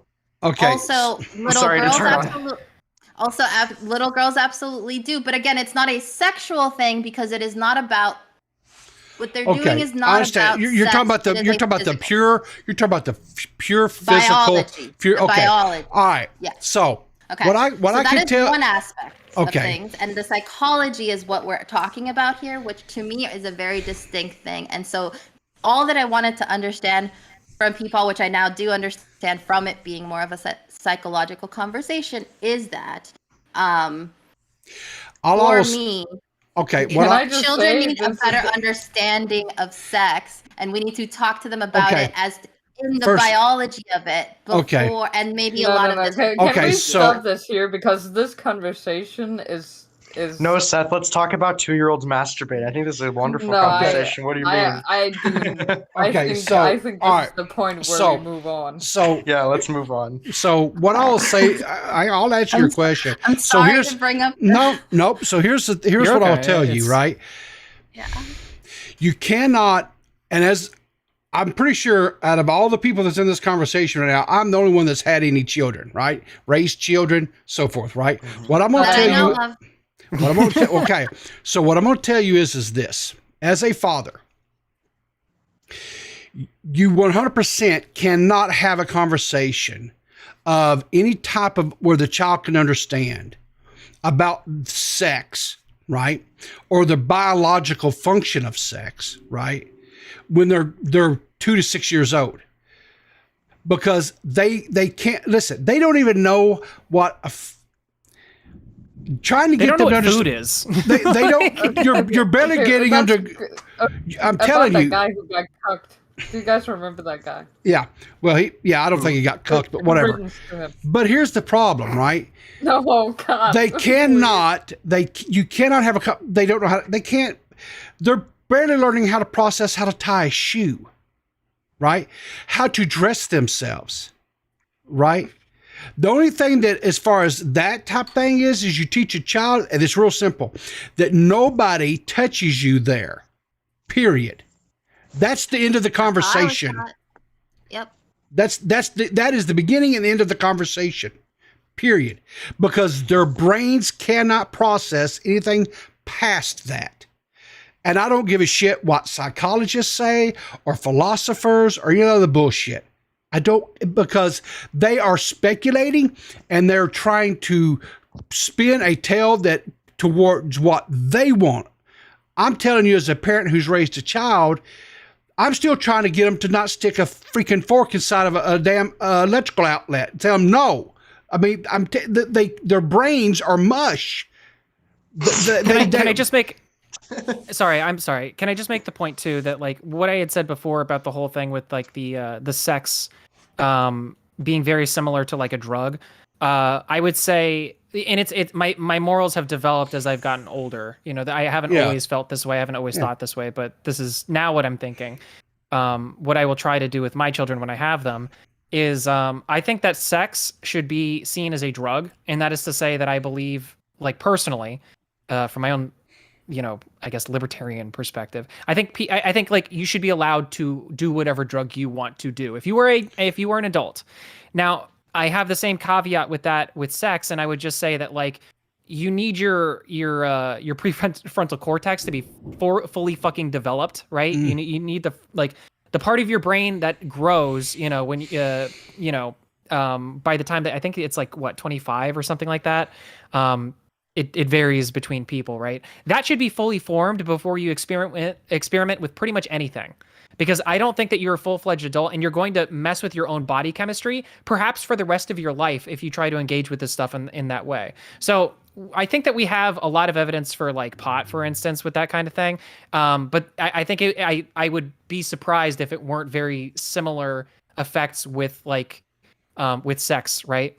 So that's my thought, is that like I think that like we should try to, like, obviously you can't keep kids' innocence, because a part of being a child is being a rebel, right? and trying to subvert what your parents are trying to do. That's just, it's getting into trouble. This is the nature of being human, right?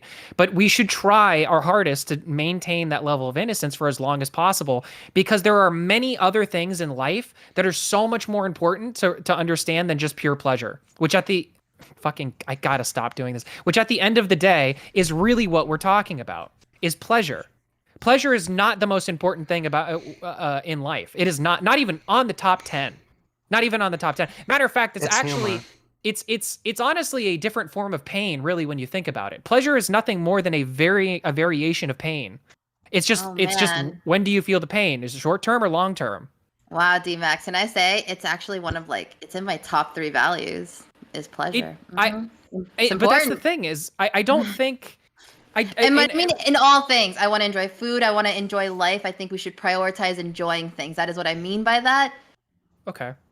Clip me if you want to, but I don't. I can understand that, but what I mean to say is that it's hard because when we're talking about values, right? I mean, everybody has their own sort of moral code and value structure. I don't know. I'll say this: it's beyond me. That would be beyond me. I see. I have learned to understand that happiness is a byproduct. You cannot go out and find happiness. It just can't happen. Okay? You can do certain things to try to ward off unhappiness, but that's a totally different thing. Okay? So for pleasure, I would just say that your perceived pleasure in a moment is not necessarily your perceived pleasure later. Let me give you an example that's actually really good. A chocolate cake, right? Feels real good to eat that chocolate cake. Is it going to feel good later? It depends on how much you eat. Exactly. Also, did you bake the cake? Because eating the cake could be the result of your accomplishment of baking the cake. Years of learning how to bake it. That's a different thing. Come on, GG. Pleasure. Listen. Better to just buy when I want to fucking bake. There is no there. What is and pleasure that's porn. See, that's actually a really interesting extended analogy, because you going out to a store and buying the cake is the same thing as porn, right? It's very easy to do that. Okay, you baking the cake. You taking the time to get the flour, get all the ingredients and everything, that's you finding an actual credible sexual partner who you have vetted. And that's a different process, and that feels different. Sorry, I shouldn't have said that. You buy a lot of cake. You buy a lot of cake, but you get no sex. I think you might have an impulse control problem, Colton. Very much. But you know what? I mean, I say that with no shame in my I'm just saying that might be the case. No, I don't feel. If I felt shame, I wouldn't be on live streams talking about my loneliness. I don't fucking care. That's fair. Maybe that's fair. Maybe Colton W in chat. I will just say that sometimes you go to Taco Bell and sometimes you make yourself a full course meal from scratch, and there's nothing wrong with either of those. Man, fuck Taco Bell. Well, Taco Bell is that's like a crack whore. It's not as good, and you're gonna get diarrhea from one of them. Look, I'm not thinking about a Taco Bell Nacho Bells Grande right after this. So no, it's fine to go get Taco Bell. I don't have this is the thing, right? Is again, we're talking in the bigger, broader scope of things. It's you have to agree. Taco Bell is not a healthy option. I agree. Yeah, that's all I'm saying. And I think that's an important thing to talk about with kids. Is that that's it. That's all it is. You teach kids not to eat at Taco Bell. I agree. Yeah, I think I think a lot of ours. Thank you, Seth. Ultimate point is I think yours is coming from we should teach kids different things. I think my ultimate stance is, because apparently I was having a different conversation, is I don't feel like more shame is a thing society needs. I can tell you as an adult woman. Thank you, Seth. Stop. Shut the fuck up. I deal with all kinds of shame from even in this conversation, half of the chat is going to see me as a prude and half the chat is going to see me as a whore. And I may feel shame about both of those things, right? Because hey, chat, I just want to say to chat, we're having an adult conversation. We're all adults here, and so we can talk about things in kind of a looser sense. Nobody here is a fucking pedophile, okay? We all agree that sex with children bad. Well, okay, Seth. I mean, fair enough. Did you really take away the soundboard? Come on, people. Oh boy. All right, so you're such a people. In my mind, you brought up this conversation is so not about that when you brought up that pedophiles, I thought it was because Seth was using a soundboard, so we were making a tipster reference. No, I was don't no. understand. You should have played the Keemstar. No. I am not saying that at all. what I'm saying here is, Peapod, this is not cool of you. You should bring that back. No, because people like to abuse it. I wasn't even using the. Okay, I could have used the N-word one. I could have used the N-word one. You know why I didn't? Because I care about you, Peapod. If you cared about me, you'd bring it back. I think it's a point for Peepaw. I'll think about it. Send me the signal and I'll say slur Seth. Send me in DMs. All right, listen, we've got the spirit of banana in this. We've got some other callers. So Colton, thanks for calling in and have a great day. Wait, can I say something before you? Yeah, you sure can. So let's see who I'll bring in. I don't know which was next, but I'm gonna bring in, I guess, G. So welcome to the stream. You got thoughts about something? Honestly, I'm not 100% sure what exactly is happening. I was just that makes two of us. watching. That makes two of us. Yeah. I was just sort of watching with Toxic and them, and I was like, oh, I can hop into the waiting room and figure out what's happening. So I'm here to you came in here with nothing to say, Lamar? No, I came here to give insight on whatever the fuck is happening. Okay. Okay. No, fuck that guy. Okay. Well, we could have. The chat was Toxic Pickup said he came for the first time when he was 12. So I was just gonna ask when his first orgasm was, just for funsies. Okay, I don't want to know. All right, so I don't know why the chat was disclosing this information. I was just trying to join in. All right, so Gracial, what are your thoughts? Hi, I want to just take us back a little bit to Stonewall and Pride, just the origins of that, because there's a few things I think that quite so well known, and that is that the Stonewall riots didn't happen necessarily because gay people were being suppressed. The reason the police went to break up the queer bar that night is because they wanted to enforce gender dress codes. Now, at that time, it was unlawful for men and women to be wearing clothes that didn't align with their gender. So they went in to break up a bar that had gay, trans, and drag queens there. That event itself caused a lot of tension. The next night, people went back to go enjoy their nightlife, and the police came again. So what you're saying is inherently dressing like in a way that's shameful or whatever. Well, it's not illegal anymore, but that people disagree with is part of pride. It depends on the shape, and that's not my point. My point was that people think that it was because it's gay pride. People think that it was about gay men only, but the biggest campaigners and the biggest defenders of that movement were trans women, and it was quite a big statement and a risk at the time for trans women to stick around and fight shoulder to shoulder in this riot. And also, let's not forget, they just watched Judy Garland's funeral. Saw the casket go by, and that had tensions running high already. But just as a point, because I agreed with pretty much everything you said is true. That is what happened during the Stonewall riots. The only thing that I am not sure about or not certain about, and maybe you know and I don't, is I am pretty sure I mean there might have been some trans people there, but I mean I don't think that type of thing was in vogue quite as much. And the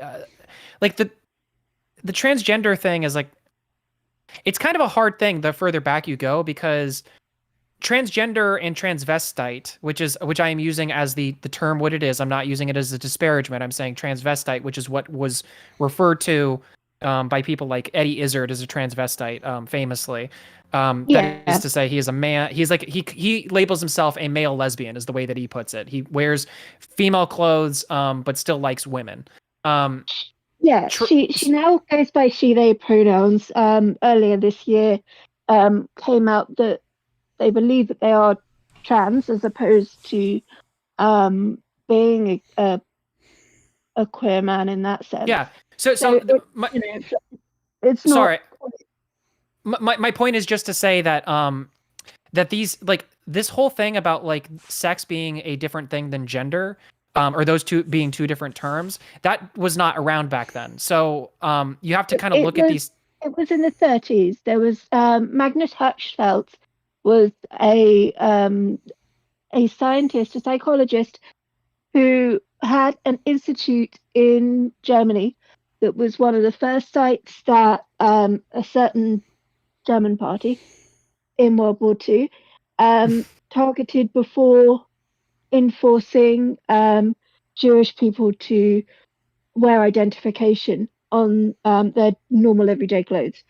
They went after LGBTQ members and Romani gypsies and then Jews, but obviously the biggest casualties were by far the Jews. But Magnus Hirschfeld had a center for trans people, and there were studies being done back, from sort of 1900 to 1930-ish. I don't know the exact dates off the top of my head, where they were looking into the differences between sex and gender, and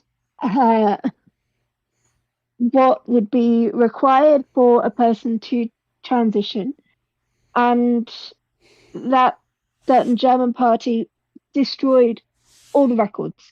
They completely torched the place and arrested and unalived many of the people that were there at that time.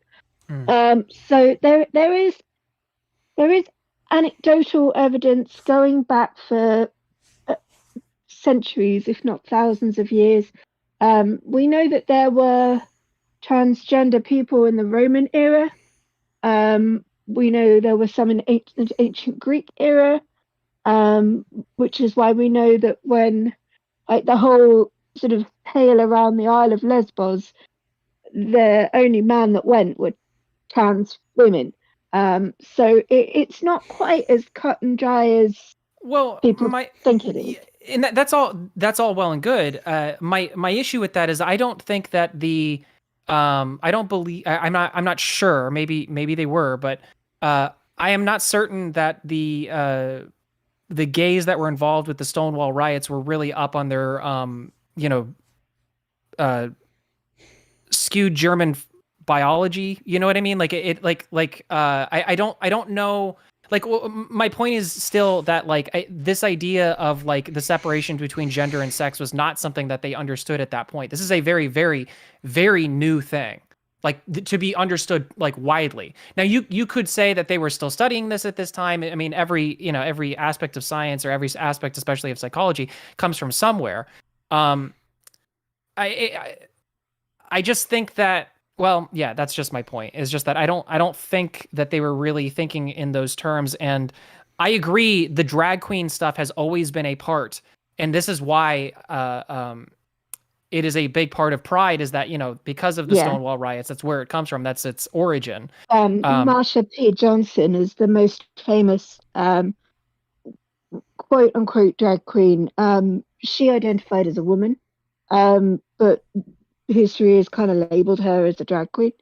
There are because there wasn't a word for it.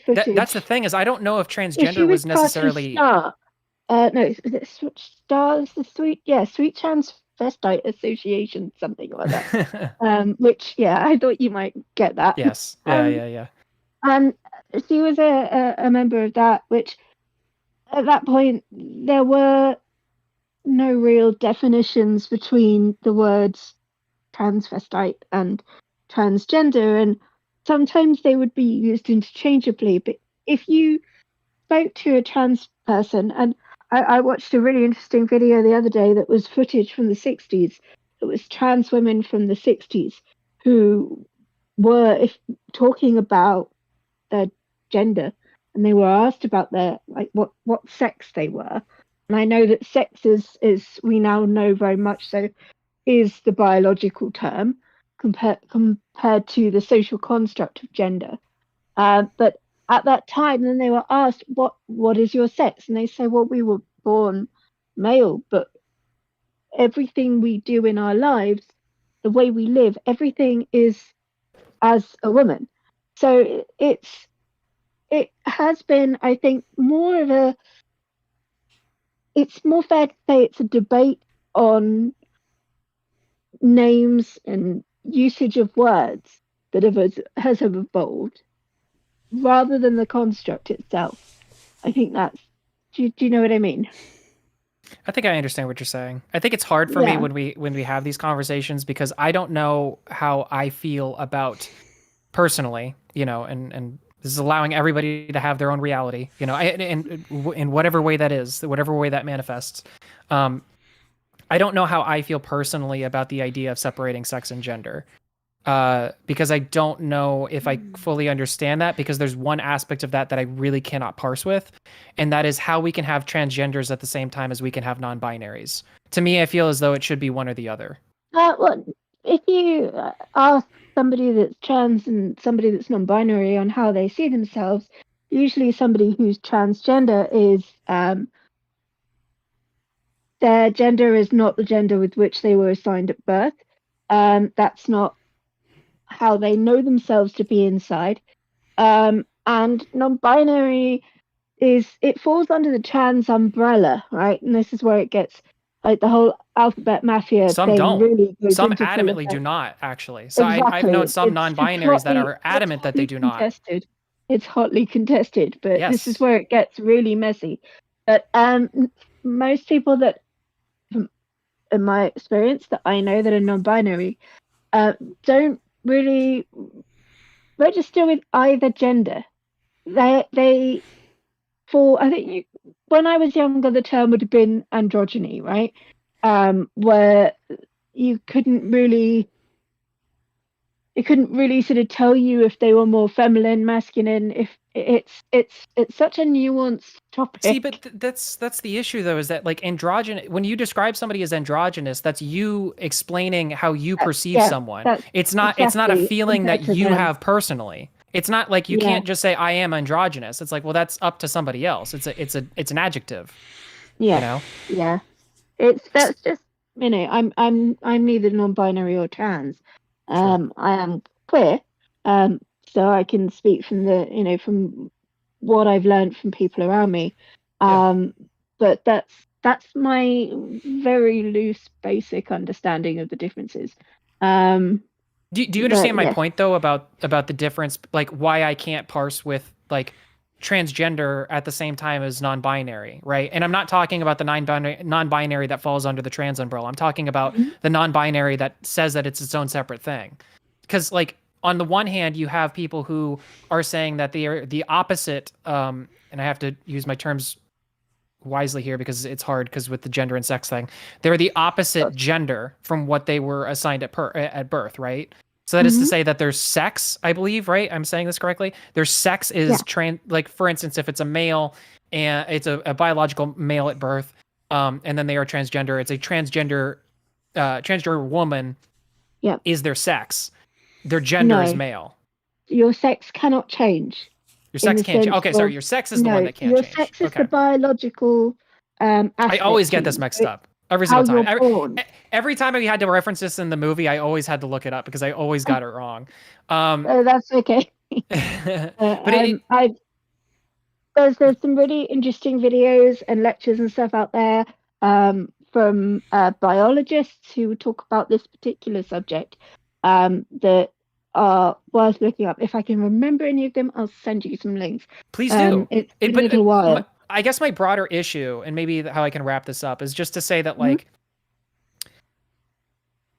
I am on board with the biology because biology is hard science. I am not convinced that psychology is hard science. So it's more sociology. It's the social construct of gender. But so I think that psychology is something, or I'm sorry, sociology is a term that falls underneath psychology. Yeah. Meaning, in order for us to understand society, we have to understand psychology. Yeah. Okay. You know what I mean? You understand what I'm saying? Psychology versus sociology. We're now into more your territory and less mine. No, but that's what I'm saying is that sociology is psychology. And so what I'm saying is that if I don't agree that psychology is a hard science, I can't agree that sociology is a hard science. Okay, I'm following. Yeah. I think it is difficult then wondering whether you follow more of a psychology or a biology side of things. What I do know is that if you look at different examples in nature, you'll find that there are multiple species of animals whose gender does not stay fluid, and they will vacillate between one gender to the other. Yeah, like frogs. Frogs can become androgynous. They can actually alter their sex over the course of their life cycle, right? You know, I mean, there's there's Alex Jones saying the water's turning the freaking frogs gay, but that's literally true. It's called atrazine. It was a chemical that was being spilled into the water and actually was not causing the frogs to be gay, but actually was causing the male frogs to turn into female frogs. So that does exist, but it's hard because I've had this conversation with a few people, and you know, we're talking about human beings, right? We're not animals. We're humans, right? So we have to go along with whatever it is that we understand from a human perspective. And again, if you want to talk about psychology, that's a whole other conversation, but that goes into the metaphysical and not necessarily the physical, which I would describe as hard science. Just to say, you guys have gotten to a level like I've been lost for about I don't know how long, and I've started out a lot of this by saying like in my opinion, my gender is a happenstance. So I'm trying to follow, but I was like, man, this all is exactly why. If somebody's like you're a woman, cool. Oh, I'm a man now, fine. I don't care. And just tell me what I am and email it to me. and that's where we've gotten to in society, 100%. And this is why I talk about the social contagion aspect of this with children, is because it's so fucking complicated, right? Even for adults, even for the both of us, Grace, which I will give her, she is well learned in this. She knows her stuff because she cited a few things that I have read as well. And the more you look into this, the more complicated it gets. And this is why I'm not willing to say that psychology is a hard science, is because there are conflicting papers for all sorts of things, depending on what types of case studies, who's doing the case study, what type of study are they doing, what's the pool sample size. You don't know, you know? So yeah, it's a hard conversation, and that's why I think that like I can't imagine a 5-year-old being able to grasp any of this. I will. Can I say we've been going for 2 hours? I need to take care of the wife and children.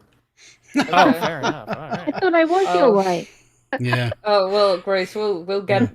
Listen, I'll hit you up for a degenerate sex later. Okay. I shall look forward to not doing that in front of children. Okay. There you go. Yeah. Right. Well, depends. Give Dixie lots of head pats for me, will you? Okay. Grace, thanks for calling in. I appreciate it. You have a great day. Thanks, okay. Grace. Thank you. All right. Bye. Bye, guys. I always say that wrong. I think it's Gracicle, actually. Well, yeah. I can't listen.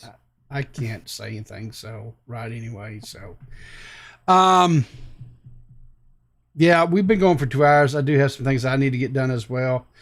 We typically try to keep these things to an hour. Dude, my children are starving. Yeah. Dude, listen. Dude, I'm kind of someone's gonna call the police. I'm so sorry I derailed, guys. This was all my fault. I keep on calling in and derailing the shows. I gotta stop. I don't think that's necessarily what happened.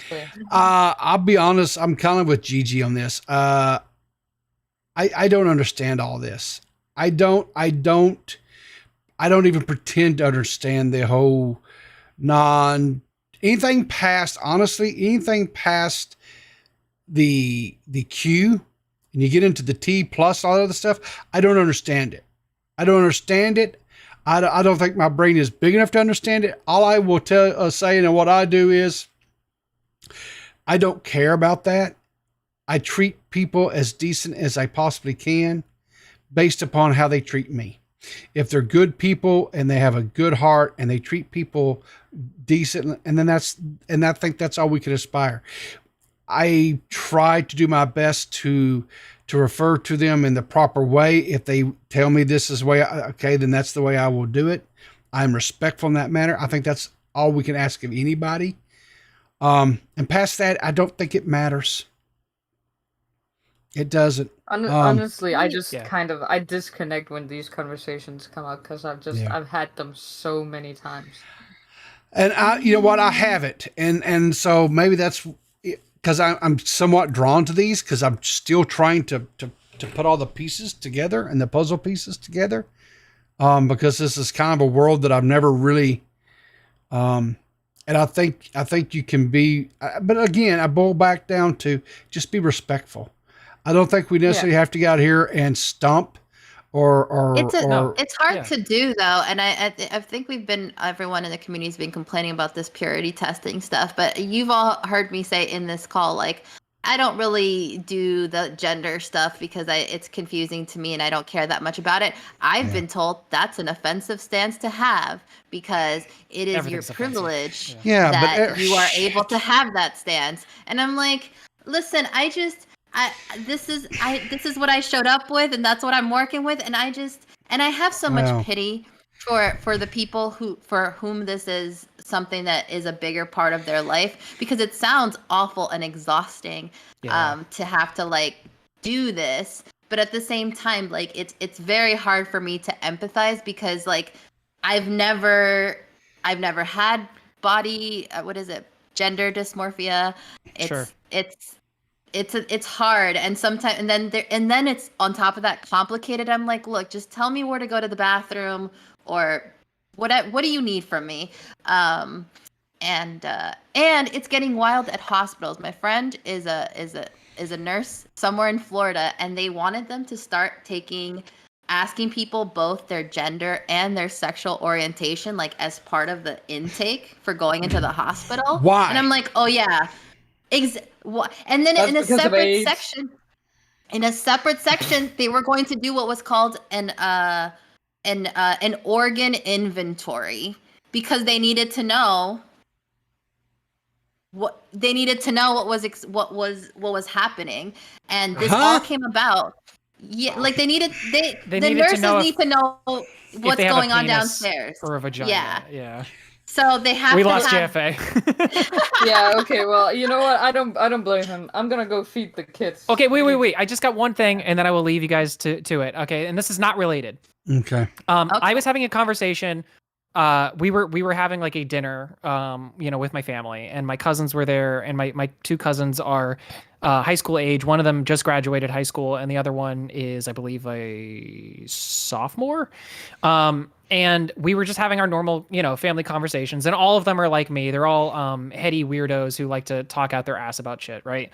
And we were having we were just mid conversation, and the youngest one just comes up and says, "Ugh." And we all stop and look, and she says, "Why is it that we always have to talk about politics?" And that kind of took us aback because we were like, "Huh, that's a good, because we talk about politics all the time. It's something that it interests all of us." But what she said next actually kind of shocked me. She said, "Because it's always the same conversation every time. It's not like there's anything new added to any of this stuff, right?" Ding, ding, ding. And that I think is what Seth is speaking to, and I think that is kind of the frustration that some people feel with these types of things. The reason why I engage with these things in the way that I do is, one, because it interests me. I like it. And two, because I think that you might be able to find new ground, especially when you're talking with new people. But at the same time, it's hard because it's not necessarily the most entertaining, and it can go over people's heads very, very quickly. And something else about this, whenever you're talking about psychology in general, you always have to talk on the level of whoever it is that you're talking about, right? So the conversation might be totally different depending on who you're talking about. That's it. That's all. JFA, we're getting feedback. Yeah. DMax, I was gonna say, heady weirdos who like to talk out of their ass about shit is an excellent description of the now recording podcast. Oh my god. Okay. Wait, no, shots no, that's fired, not true. I suppose. That's not true. I love now recording. Wait, Seth, how could you turn like this? This is so flip-flopped. I'm so confused now. Do we now love the now recording podcast? Wait. So Gigi, you don't want to be on now recording anymore? I'm already going to be on now recording. This is all just the pregame. So is this like a future? Is this like a future proofs past kind of situation going on here? Exactly. In the future, we had to have beef that we came through so I can join the podcast. That's fair. Speaking of, if y'all haven't seen the new Fast and the Furious, I'm not even kidding because I know I don't seem like the type to love these movies. I love these movies, and the new one is fantastic. Question: is it really all about family? Oh my God, is it all about family? It is all about family. And let me tell you, with as few spoilers as this can be, but also this is the point, right? This new Fast and the Furious, they came out here and they really said, look, guys, we've given you this much bullshit over 10 movies. We have 0 new ideas. So what we've decided is we're going to give you an entire new arc of the same shit you've seen for 10 movies, and you know what? You're gonna fucking love it. And you know what? I do. I'm here for it. I am here for Fast 11. I'm ready to pre-order my tickets yesterday. I'm so genuine about this. I love these movies. I love it. Anyways. Oh God. You wanna know DMax what my family talks about at the family table? I can only imagine, Seth. Okay, but I would like to know. Yesterday the day before yesterday, you remember I asked you a question, right?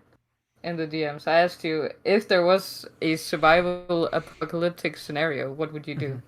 Oh, right. Okay. Yeah, you did ask me that. Yeah, because my dad came over, he took down his plate, and he was like, you know what? If the power went out for as long as NASA said it could probably go out, I would start by slitting all my neighbors' throats and stealing all of their foods. Well, anyways, guys, it's been the Clearest Mud podcast. I hope you guys enjoyed. This has been great. I feel like we've really given you. I think we've done Banana proud. We've given a lot of space. Just like we always say, Seth, if you could take it away. Yeah. Keep your powder dry, and look for us in the funny papers.